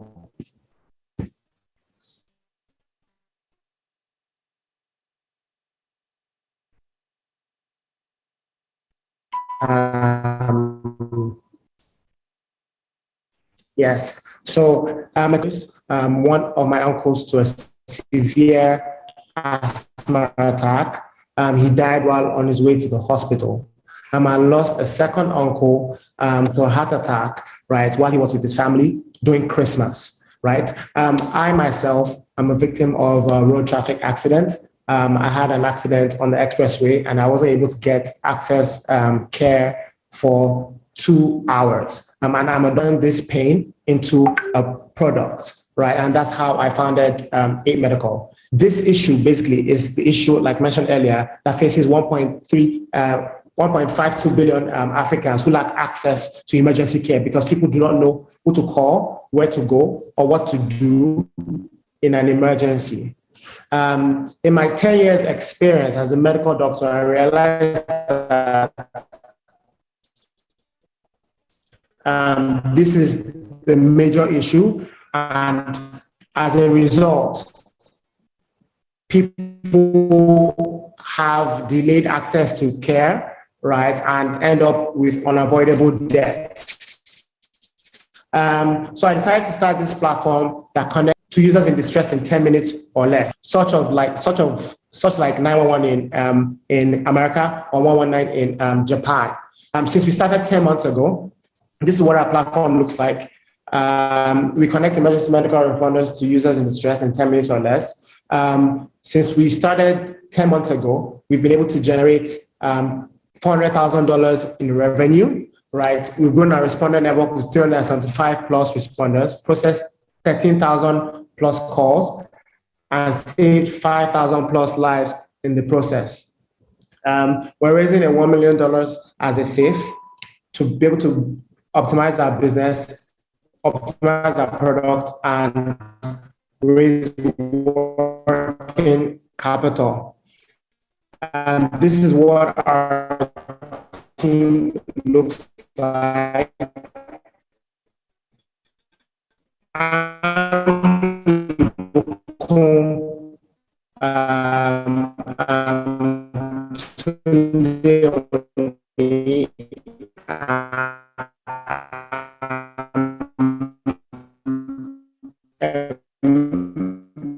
Three-time founder and medical doctor with 10 years experience. We'll to cover $1 million to cover $1 million Lagos other months. はい、ありがとうございました。大丈夫ですか？ Thank you very much. 大丈夫ですか？はい、ありがとうございました。ちょっと Thank you very 時間 much. 切れになってしまって。 Sorry, 若干 time is up. ちょっとすいません。There may be 英語で視聴されている方、音声があまり良くなくてですね、ご迷惑をおかけしました。 issues. 申し訳ありません。 Sorry はい、 if ちょっと今、the audio was a bit disturbed. So this is a emergency medical service from the private sector. Perhaps panelists, can you comment? Let me speak in Japanese. Actually, in our fund number 1, we have been investing in a similar service in Kenya, and they have been doing very well.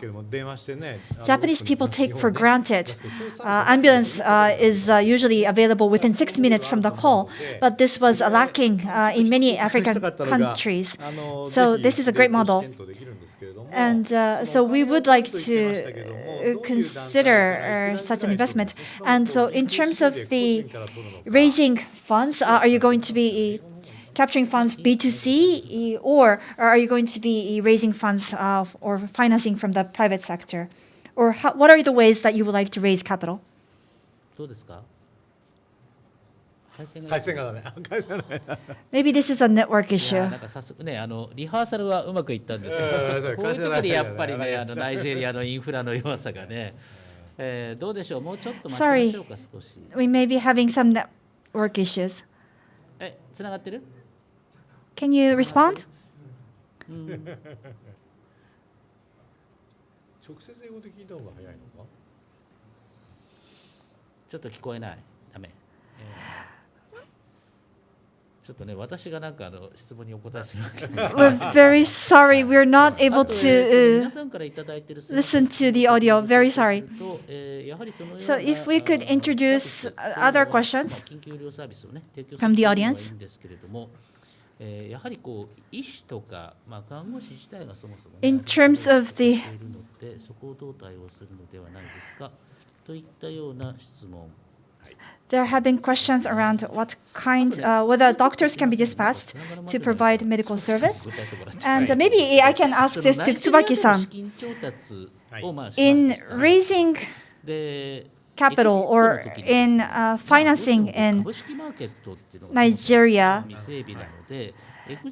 And when you consider the exit, will M&A be the largest exit opportunity? Because the stock market is not very robust. In Nigeria, there are so many people who have studied in the United States, and they have found, many of them have founded. And so financing in Silicon Valley and the company registered in the United States. So in that sense, it's very similar to India. So the financing or the exit is not in Nigeria. So they can be listed in the US stock market.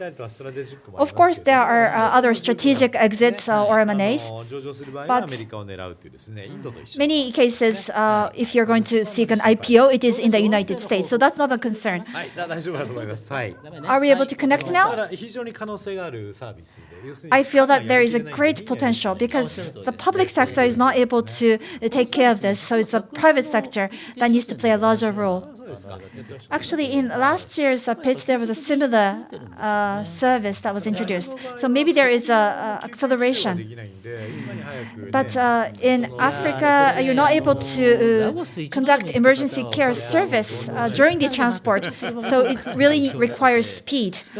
Yes, people who visit Lagos, you know the traffic congestion and the many traffic accidents that occur. So this is a really necessary service. So apologies due to the network issues. Are we able to connect? Not yet. So, sorry for the lack of Q&A. And there was a question about the lack of doctors at hospitals. Actually, there are doctors in the hospitals. There are good hospitals and doctors. But maybe it's more about the lack of funding that is the challenge. So getting the payment is a very important challenge. But there are hospitals and doctors. Thank you very much. Apologies to the audience. We were not able to respond to your questions. So let us move on to the next speaker. I think it's a very interesting case. Aoki-san, could you introduce the next company? Now, next I would like to introduce KitoView Technology Company, which is developing a service similar to that of a Japanese agricultural cooperative using digital technology. The company provides a platform that digitally manages the growth of crops, fertilizer use, and farm management. There are 64 million smallholder farmers in Nigeria producing maize, rice, soybeans, cassava, and other crops. However, due to a lack of cultivation knowledge and know-how, the harvest is small, and because there is no system in place for storage and shipping after harvest, 60% of the total food produced become food loss. Without financial support, about 80% of the farmers cannot even borrow the money they need without collateral. KitoView Technology Company offers a variety of digital services to solve these challenges. One such service is an advisory service on fertilizers. Based on information from satellites, KitoView Technology provides specific advice on the optimal amount of fertilizer and how to mix fertilizers based on analysis of the field's moisture content, weather conditions, and other factors. Farmers can reduce fertilizer inputs by 30% while increasing yields by 20%. The company also offers a warehousing service with electronic data.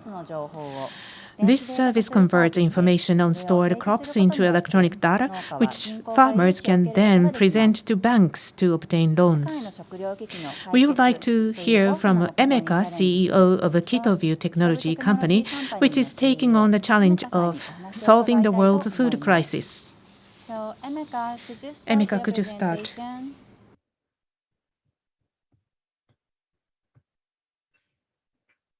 Hi, everyone. So 7 years ago, while I was volunteering for an NGO in North Central Nigeria, I met Hawa. Hawa is one of 64 million smallholder farmers who produce over 80% of all food consumed in Nigeria. The sad situation is that farmers like Hawa cannot afford a decent meal. And that's largely because Hawa and farmers like her rely on guesswork for most of their operational decisions, have limited access to financing for quality inputs, and limited access to effective storage solutions. We started KitoView to solve these problems. At Kitovu, we've built a digital agriculture operating system that enables us to collect different kinds of data sets, analyze it to provide farmers with personalized agronomic advisory, crop health audits throughout the crop growth cycle, as well as access to a variety of services that increases their yields. At harvest, Hawa and farmers like her can easily sell their farm produce through our platform or choose to store and benefit from the price appreciation at the end of the storage cycle.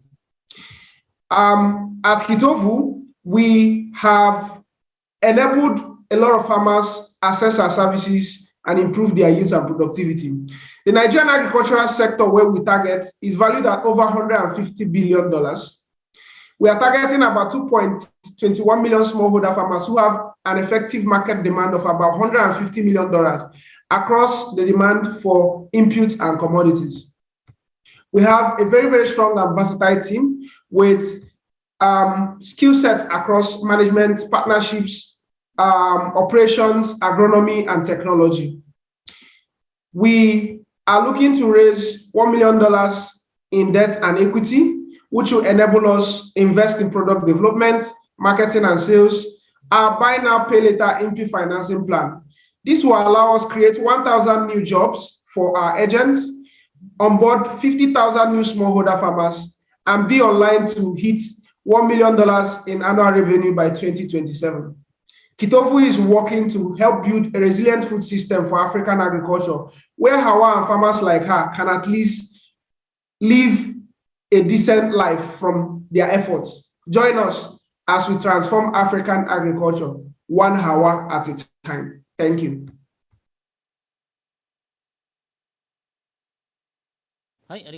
Thank you very much. Utilizing digital technologies for smallholder farmers, they are providing information, advices, and instructions thoroughly, and also support for getting loans. By providing such services in order to improve farmers' productivity to find solutions to social issues. Are there any comments from Shibusaya-san first? For smallhold farmers, in order to provide empowerment, I think this is a very important business. On the other hand, my question is, for example, in the case of Japan, I think this is the service to be provided by Japanese agricultural cooperatives, but not through cooperatives. Ventures needs to be employed. Are there any social issues particular to Nigeria for not being able to provide service by agricultural cooperatives, but through ventures? Yes. The challenge in Nigeria is that, one, not only are the farms very, very fragmented, so we have a lot of smallholder farmers, but aside that, the other challenge is that the cooperatives are not that large right now. It's still in the nascent stages, so they may not exert the same level of influence that cooperatives in Japan have as of today. Also, the makeup of that cooperative is made up of smallholder farmers, and typically they have very, very low purchasing powers.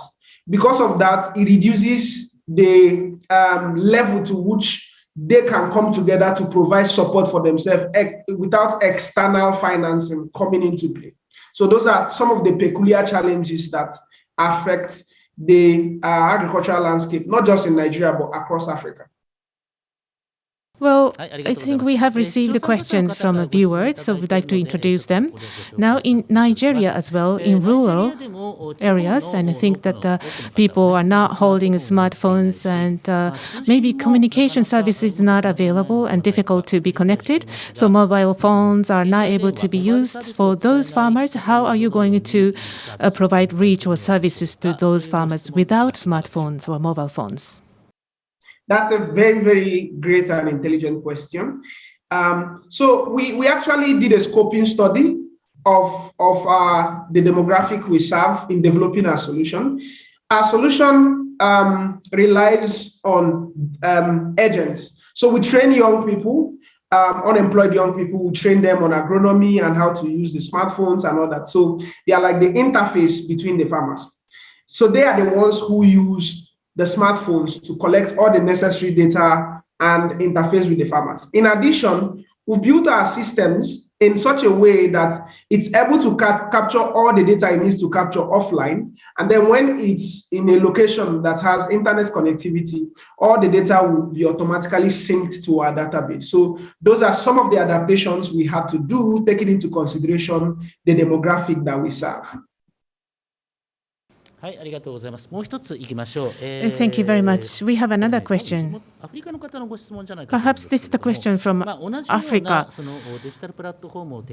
The similar digital platform are several of similar services are provided. So what is your particular advantage against competitors? How are you going to compete? Thank you. Again, very interesting question. Yes, it's true that the agricultural sector is very fragmented. But one of our strategies, beyond focusing on providing smallholder farmers an end-to-end solution, right from inputs to market, that helps us to build a moat around our service. But beyond that, one of the unique features of our service is the fact that we provide farmers a buy now, pay later plan for all our services. So the farmers don't have to, worry about how they are going to get the finance to afford the services, especially important for people who, make up 75% of all people who live under $1 a day. It's very, very significant. But aside that, we provide them an end-to-end service from input to market.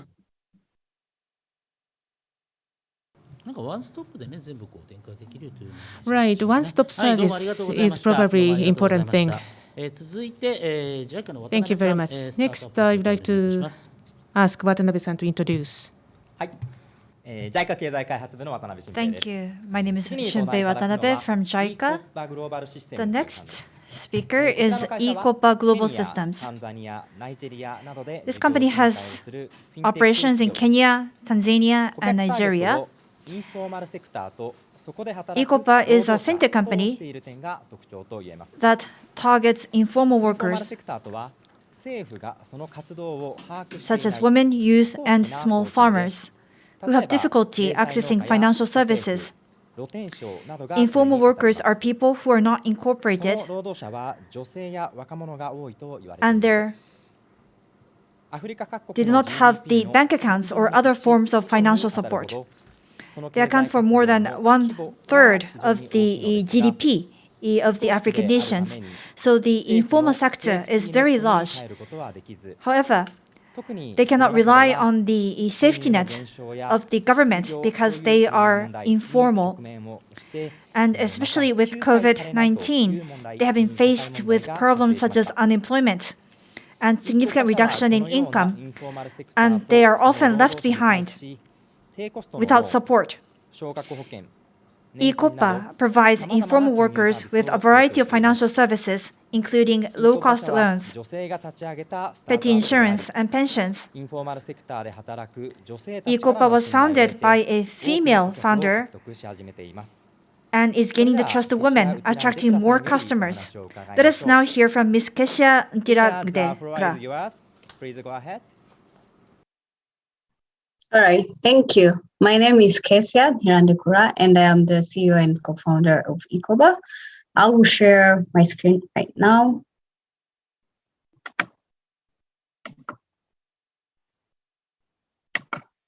All right, so just like what they just mentioned, we have what we call informal community savings groups in Africa, where you find that who are mostly women.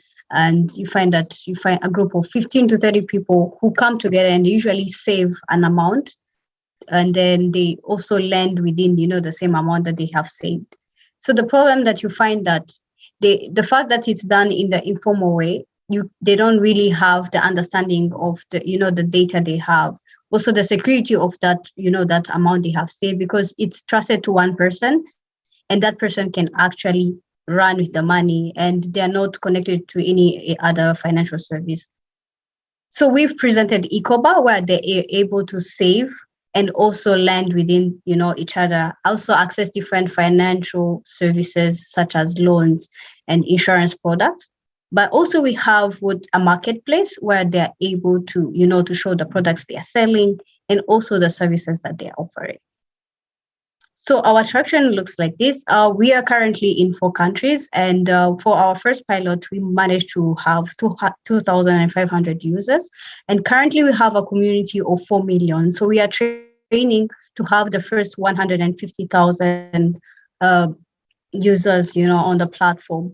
And so also our business is subscription based, but also we have a revenue sharing model with the different financial providers.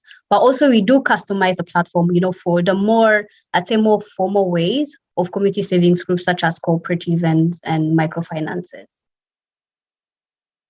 We are currently looking to raise 2.4 million USD, and then that we use to, for the market expansion, since, these are elite, like they're not used to technology and all that, where they're able now to train in their, on the platform, but also for the business operations and also the tech development. Thank you.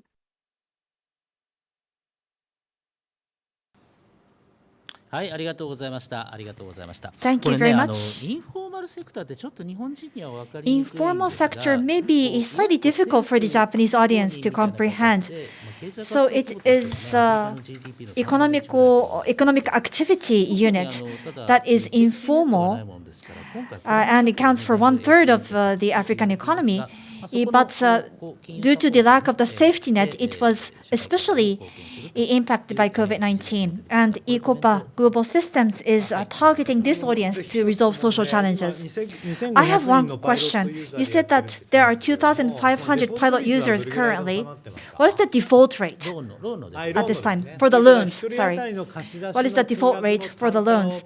And what is the loan per person and the period, the loan term, the length of the loan?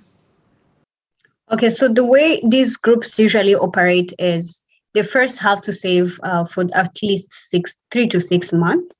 And then depending on how, if they save on time or, how they attend meetings, so you can lend them against the savings. So the model that usually works is depending on the amount you saved, you can access up to 3 times the amount you've saved. And the loan is guaranteed with the group members. So if the group members don't guarantee the loan, you are not allowed to do so. And also they have an insurance kind of policy whereby they contribute at least an extra 1% that will cover in case someone defaults for the loan. So the default rates are usually very low because it's at a group level. So if I default, there is 2 other members who are gonna be able to, to make sure this is paid back. So you find that the default rates are about 2%. And then for the rates for borrowing, it could, depending also on the different models that they have, it can be from 8% to 13% annually. Thank you very much. There are many questions from the audience. First, with regards to the people in informal sector, in order to promote your business to the informal workers, how do you promote your business? And what is the challenge in communicating with the informal workers? So how do you approach your target audience or target customer? So our approach is, I'd say B2B2C. So we have federations or associations that already have these groups and they're already operating. So I'll give an example. There is one called Ecopa in Tanzania. They already have about 3 million of them. And they already have, trainers that are assigned to train them in different, other services. So we partner with such federation or associations, and they give us access to these groups. And now we are able to train the trainers. And these trainers now, they go back and train their people, because at the end of the day, it's usually trust, related. So they already trust these trainers. So we make sure we train the trainers very well to now be able to train. So it also creates what we call, it's like a networks of agents, はい、ありがとうございます。もう一つ行きましょう。Thank you very much. 郊外ですね、農村地帯とか、郊外 What about in the rural areas or in agricultural farms? How do you approach these end users that are in remote or rural areas? So the same applies. Most of these, in the agri value chains, they also have some sort of associations and cooperatives. So we always start, because there is, like, for example, the traders association or manufacturers association, or sometimes they even have for certain value chains. So let's say some do chicken farming. So you find they have their own cooperative that they've created. And then we tap into that. And the good thing is we have the platform is also accessible as USSD. So even people who don't have internet, they have those small feature phones, they are able to still access the service. Thank you very much. Any questions from the panelists? If you're okay, let's move on to the next. Watanabe-san, the floor is yours. Please introduce the next. Okay, let me introduce the fourth company. The fourth startup is Alabasta Agro-Allied Industries. This is an agri-tech company that offers Keep It Fresh, a cold chain service. Currently, Nigeria is facing a problem where half of its crops are discarded after harvest due to lack of proper storage. Alabasta addresses this problem by providing farmers with mobile refrigerated containers for cold storage and deliver freshly stored produce to factories or supermarkets and other processing and marketing companies, thereby helping to reduce food waste. And they are contributing to the improvement of profitability for farmers. They are also notable for their use of clean energy sources such as sea energy, compressed natural gas, and solar power to operate their reefer containers. And their use of digital technology such as order forecasting and electronic payments to connect farmers directly with buying companies without the need for warehouses or brokers. Now, we will now have a presentation from Jacob Ubodaga, who is the CEO of the startup. Please have the floor. Well, I could see the face earlier, but because of the connectivity on the internet, are we able to be connected with, well, Nigeria? It's Nigeria. We know that there is infrastructure issues. It was good at the time of rehearsal.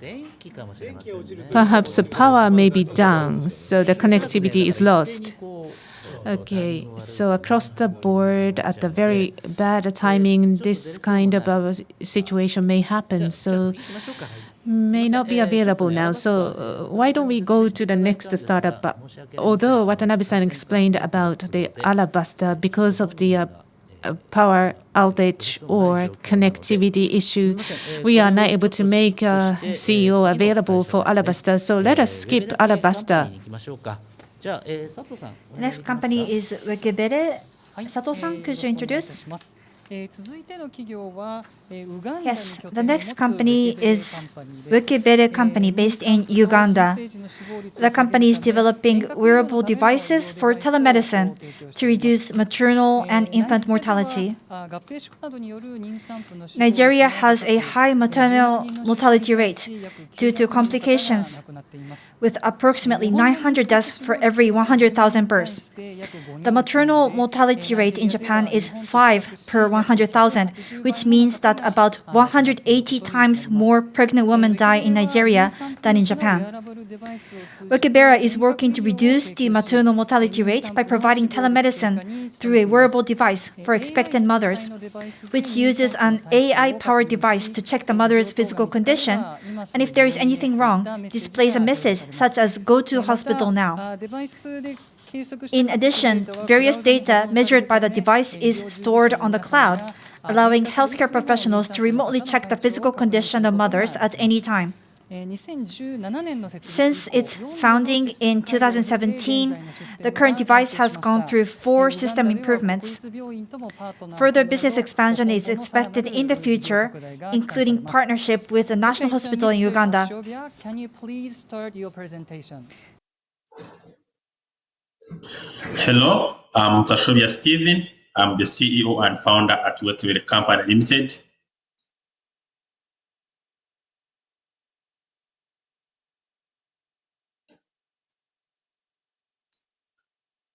At Workaway Company Limited, we are improving birth outcome through pregnancy remote monitoring.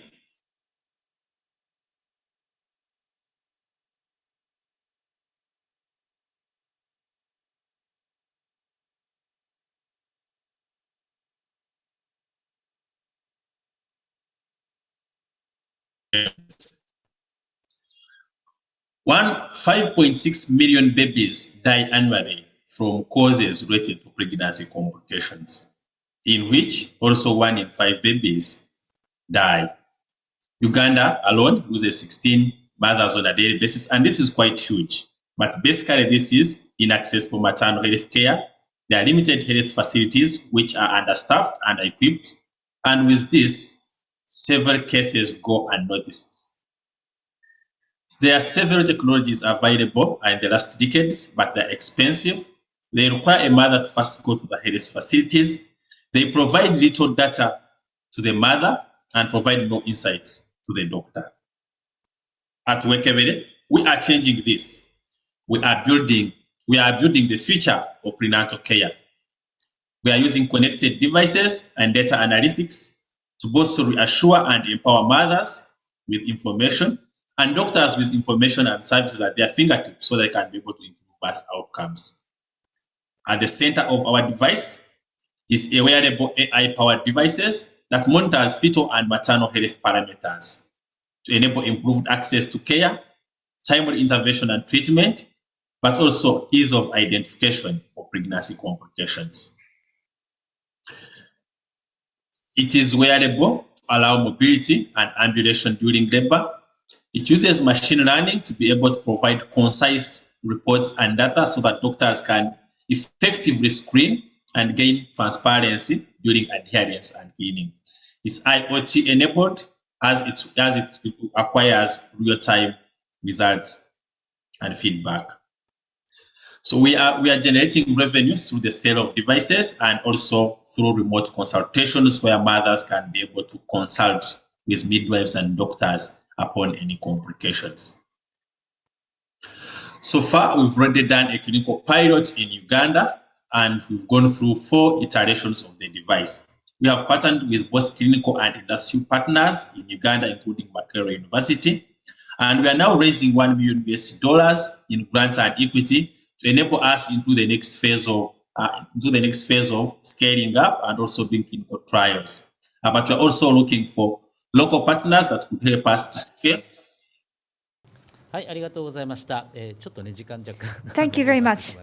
Sorry, we went slightly over time. So Ecopa has developed the wearable device to provide remote medicine. Can you show the product itself? Can you show the product if you have it with you? Maybe a picture, or if you have the device with you, can you show us what it looks like? So this is the device here. The one you're seeing here, the mother is putting on, and another version. This is the version 4. This is the version 5. Where I'm putting. Sorry, we can't see your screen. Sorry, you are not sharing the screen. Awesome.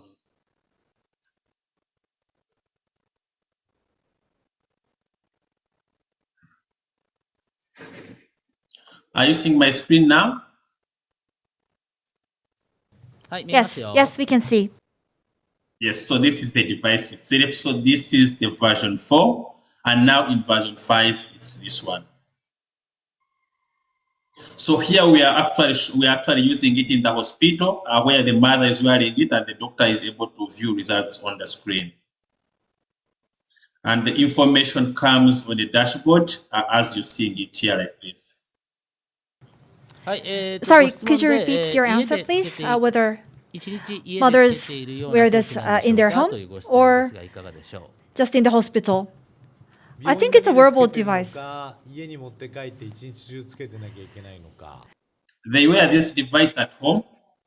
They wear it at home, and information is relayed onto the hospitals. Do they wear it 24/7? Do they wear all the time or just some part of the day? 3 hours a day. The monitoring session takes 3 hours. And for 3 hours is to enable us to collect enough data, but we are able to detect information within 1 minute. Thank you very much. Next, I would like to take questions from the audience. Using the wearable device, what kind of data are you able to obtain? So what are the data that you can obtain through this device? So we obtain data about maternal information, that is maternal stress, maternal heart rate. We also obtain information about the fetus, that is fetal heart rate and uterine contraction. And it's this information that we are now able to use to do risk stratification and use machine learning to be able to determine if the mother is in normal condition or in an abnormal condition, but also to predict complication using machine learning before they happen. Again, with this information, we can also be able to predict when the mother is going to give labor. Thank you very much. There's a related question. After gathering this data, will the diagnosis be given by a doctor, a real doctor, or by the AI itself? So the device is AI empowered, and it's able to give the diagnosis itself. But the way we give it is an easy to interpret way. So we built a user interface that is able to give information to the lay users using colors. If they see green light, everything is okay. If they see red, then everything is not okay. So even interpret the information for the users themselves. Thank you very much. And there's one more question. This is a question in English, so probably from somebody in Africa. The question is about battery. How long does this battery last? So you said that you wear it 3 hours per day, but is that how long the battery lasts? No, the battery lasts for 24 hours because our aim is to do continuous monitoring to be able to get large amounts of data. So it is powered for 24 hours. But we are working, that is under continuous use. But if you're using it intermittently, you can use it for a week if you're putting it on and off. But for continuous monitoring, it's 24 hours. Thank you very much. Thank you very much for the response. We had to skip Alabasta. I think the connectivity is back now, so I'd like to introduce that company now. So, although we have heard the introduction, well, this is the company for agri-produced. After harvest, because of the lack of proper storage, there is a lot of waste and food loss. In order to resolve this issue, this startup was founded. So, Jacob? All right, thank you very much. So my name is, I'm just going to share my screen now in a minute. Sorry.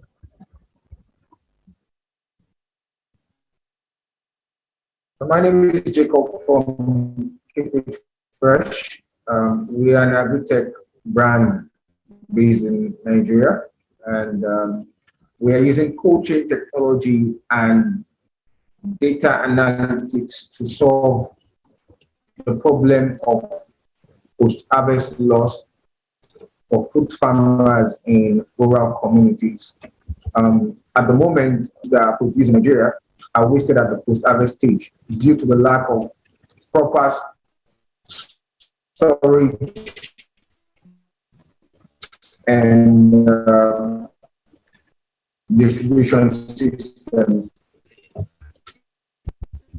And so we have been able to develop mobile reefers, which move to the farms, and then retail buyers, place orders online and then we distribute them using our solar-powered trucks. Our solar-powered trucks ensures that the refrigerating units are running 24 hours, even when the engines of the trucks are switched off.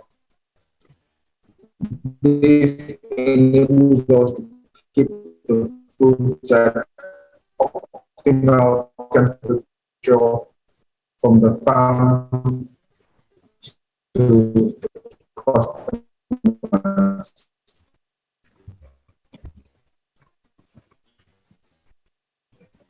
So we have a revenue charge as now to pre-cook receive their products or foods charged at per crate, 25 kg crates. We have a profit margin of 21.5%, and we're currently seeking for more investment from $1 million and above to help us to expand our services to accommodate more farmers within the country and the continent, and also be able to scale our products and services into the export market. Thank you very much for listening. Thank you very much. Perhaps Sano-san, you have been quiet, so I'd like to ask you to ask questions. Now, you are renting out or leasing the containers to farmers, in my understanding. How are you charging for the use of those containers? And in order to make it break even, how much should be charged to farmers? Thank you very much. So we are actually not renting the containers to the farmers. We have our containers have mobility. What the farmers pay for is for a crate. So we have plastic crates, and the farmers pay for a minimum of, they can only store a minimum of 25 kg worth of food produce. So each crate is weighing 25 kg, and then the farmer pays 15 naira, a minimum fee of 15 naira per crate. Now, for scalability, the scalable channel is at the last mile. So we're not going to necessarily scale from the farm end, we're scaling from our distribution services. And so in that regard, we have buyers who can buy as much as 150 kg, 300 kg worth of produce. And then we go from there. This includes supermarkets, this includes juicers, retailers, and also exporters. Thank you very much. There are several questions we have received, so I would like to ask them. Clean energy is used because you have photovoltaic solar panels. And compared to the other sources of power, what will be the savings you are able to make by using such clean energy? Thank you. Significant. So we're going to be able to significantly reduce the cost of powering the refrigerating units.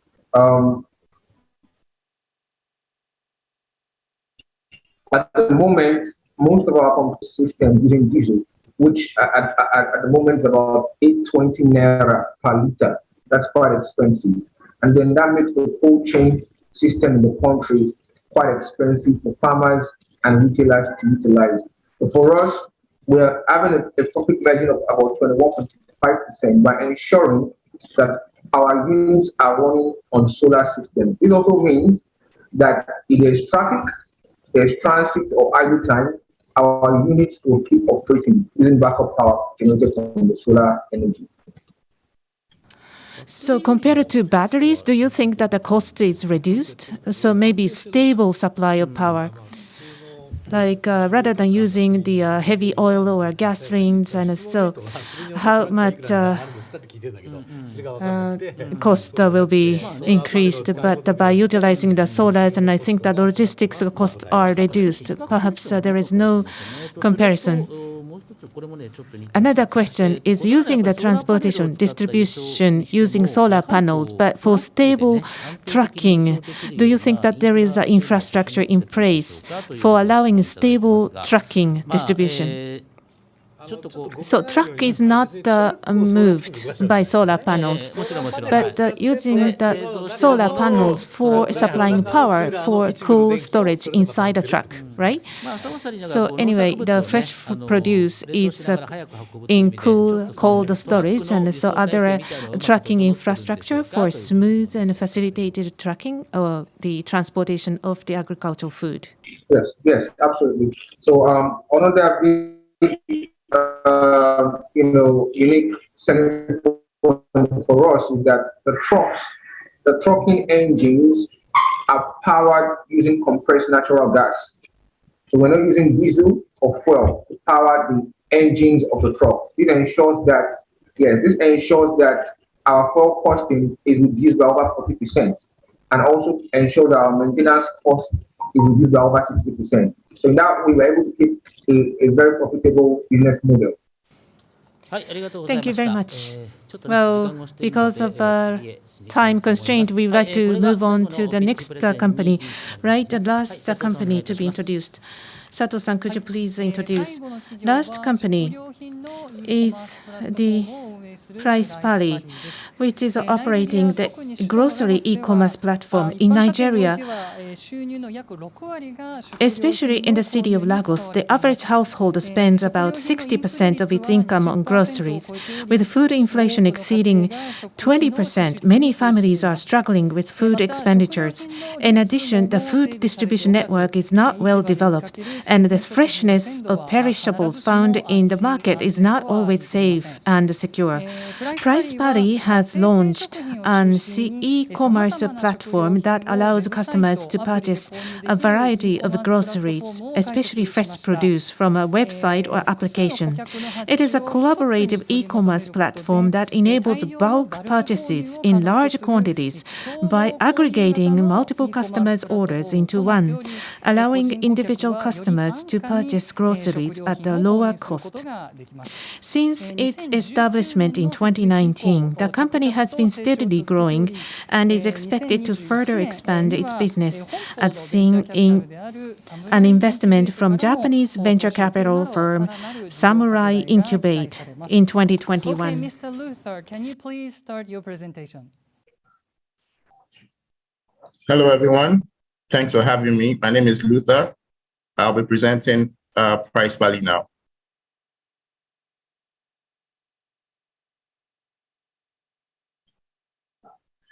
Thank you. So Price Pali is a group shopping food tech platform. We are building the alternative food system for African cities. Sorry. The problem we have in many African cities is that food is very expensive because of a poor food supply system. The average family spends over 60% of their income on food, which compared to Japan, you spend less than 10%. Not only is food expensive, the quality and the safety of food is also very problematic. And also, to get this food item, access to this food item is a headache because the city of Lagos, for example, is jam-packed with traffic and very hard to get around the city. But we've created a platform that enables people to group buy their fresh food items supplied directly from farmers and wholesalers. That way, they are able to save on their expense and they are assured of the quality and the safety of the food item. It's also very convenient because we deliver to their doorstep. That's the solution that the platform, the web and the app platform that we have created does for people currently in the cities of Lagos, Abuja, and Port Harcourt.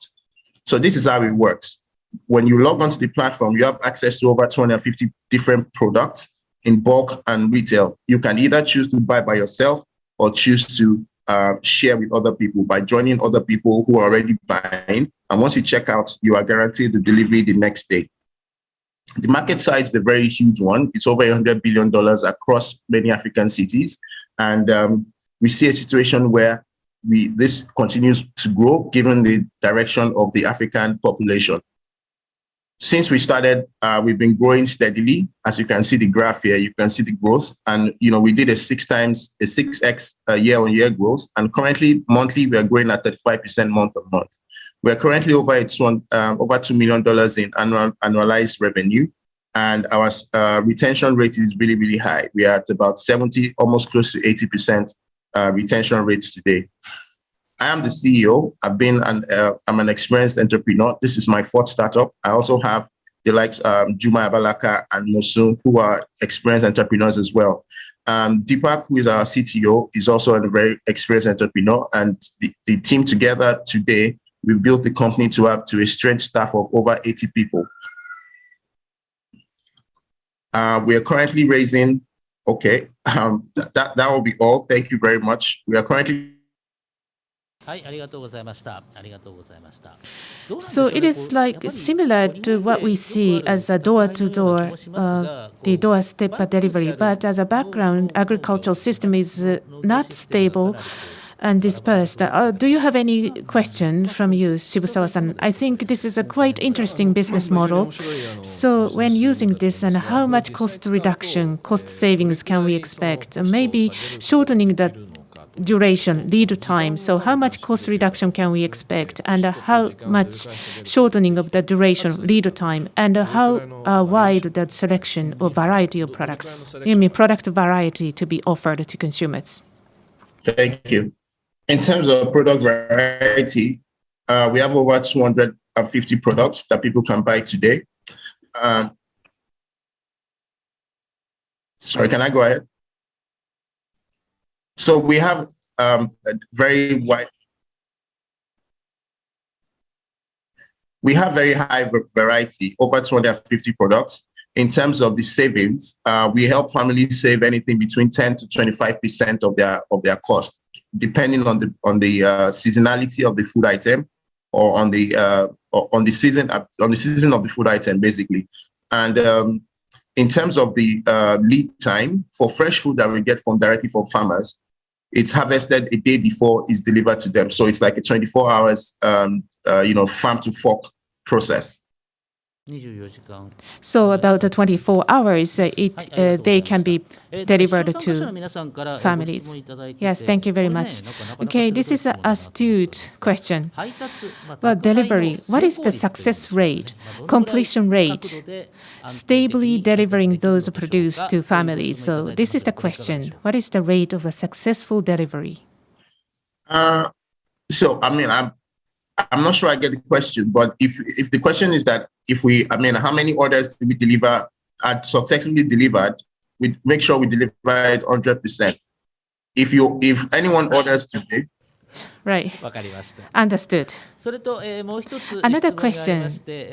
When it comes to delivery, cold storage technology, how are you using cold storage technology for distribution to families?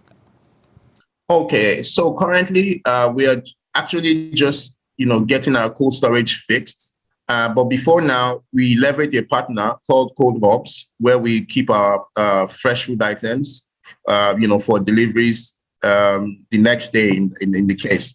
So we are currently just fixing up for our cold storage, and we also want to, with this fundraising round, we also want to get a cold storage, a refrigerated van that will be able to move these items. Currently, we don't have it. We leverage our partners. Okay, maybe another question. For farmers, how many farmers do you have? And could you please tell me what kind of agreement or contracts do you have in place with farmers? Okay, so currently there are over 3,000 farmers that we have access to. So we work with GIZ. GIZ is a German firm that takes care of over 3,000 farmers, smallholder farmers in the southwest of Nigeria. We have other partners as well. We have farmers that we also directly work with, but our partnership with GIZ has been a very significant one because they take care of the process the farmers goes through from seedling to harvest and all that. So we just take from and we just collect their harvest when it is ready.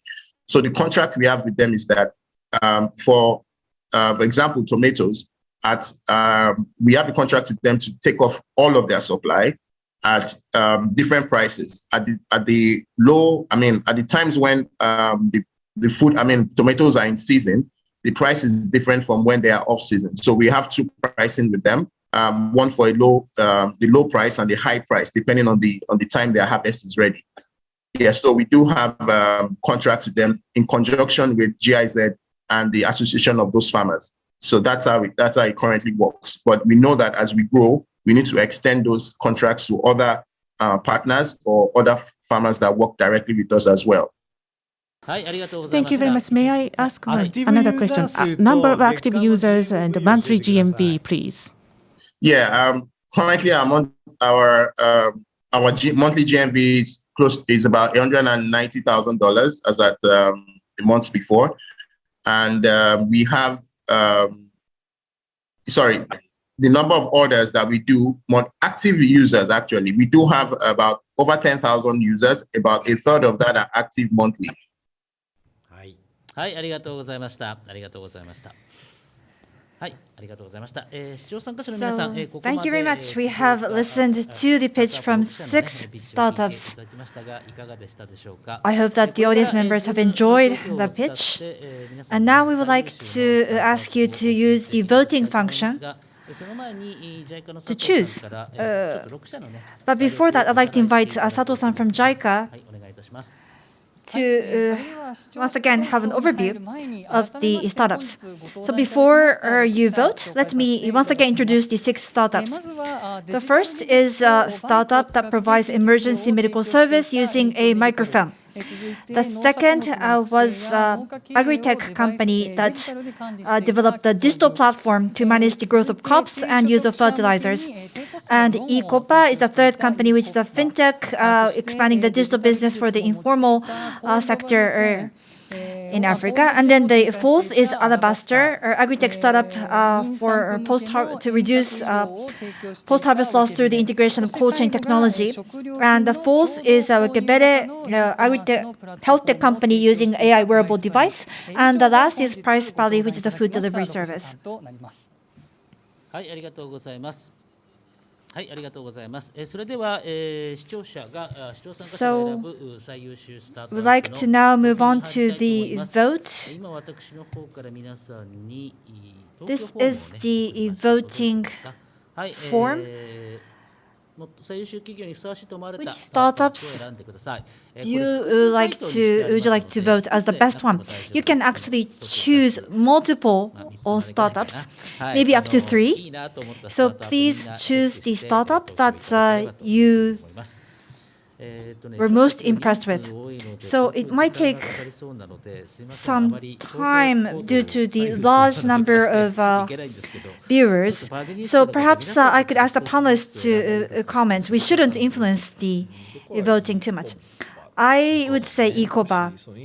Fintech company in the informal sector accounts for 1/3 of the GDP, so that's a huge chunk of the market. And what I heard in Africa is that female entrepreneurs have a difficulty gathering investment. And so like 80% of the female startups are suffering from lack of capital. And I'm sure that there are many competitors in this sector as well.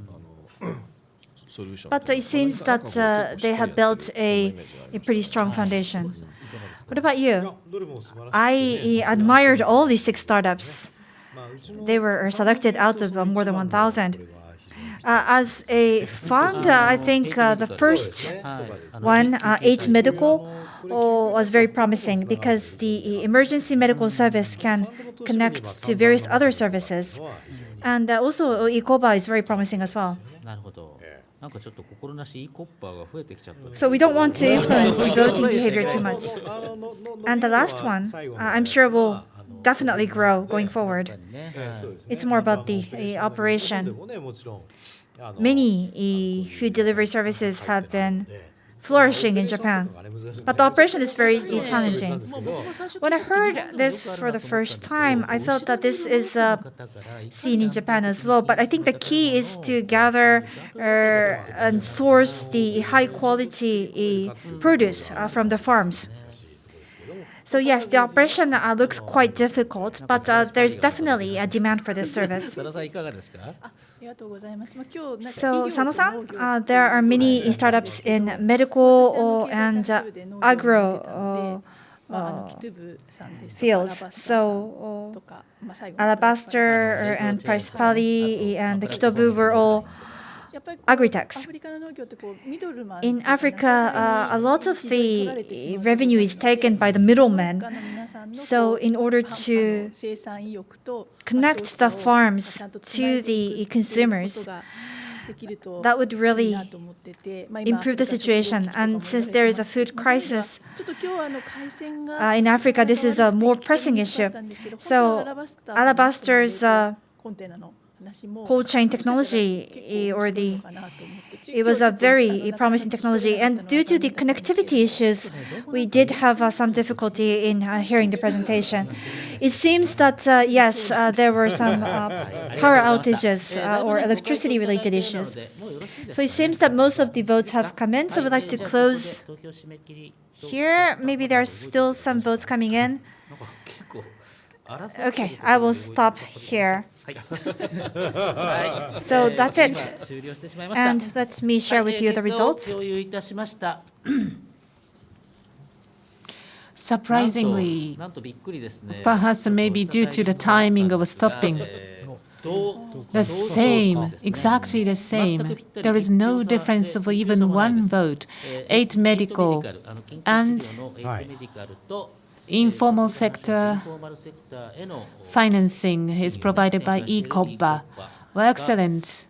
With exactly the same votes, same number of votes. Maybe this was due to my timing of clicking. The ranking may have been reversed.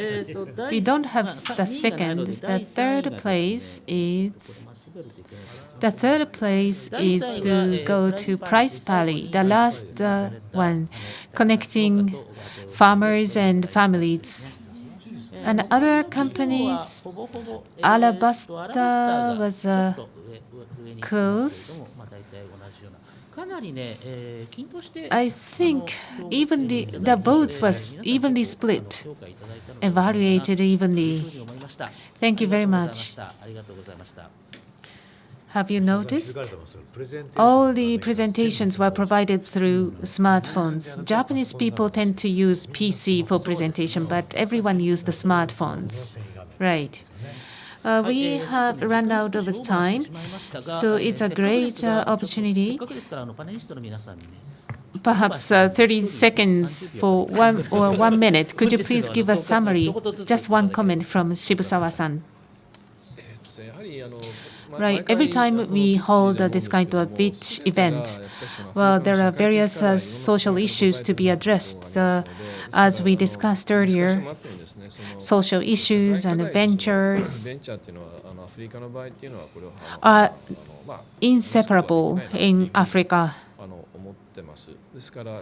And perhaps there are many 1,070 companies applied for this pitch contest, and there are so many competitors, and 6 have been selected as the finalists, all of which were excellent. So such survival through fierce competition requires toughness. Thank you. Yes, I would like to study whether we can invest for all of these 6 startups because they were out of a huge number of applications. I felt that all of the pitches were very sophisticated, and so they are also working with partners like associations and federations and so on. So I do believe that these businesses, if we go to the next level, will become very successful. And Sano-san, please. Young people in Africa are so powerful. And I hope that Japanese young people will feel some inspiration by watching this program. Thank you very much. Thank you very much. Unfortunately, we have used longer time than scheduled. Anyway, recently we have seen a pandemic with COVID-19 and the war in Ukraine. Society has been greatly shaken, and maybe so the sustainable growth of the world economy starting from Africa. And as panelists mentioned, achieving both the solution of the social issues and the business growth. And I think that we should pay more attention to Africa. And this topic should be considered more. At the Nikkei Inc., we would like to continue on these seminars on website, online, as well as newspapers to feature Africa. And you will see the survey form coming up on this screen after this seminar. So please respond to that. And thank you very much for participation for a long time. And thank you very much. My thanks go to panelists. Thank you very much. Goodbye.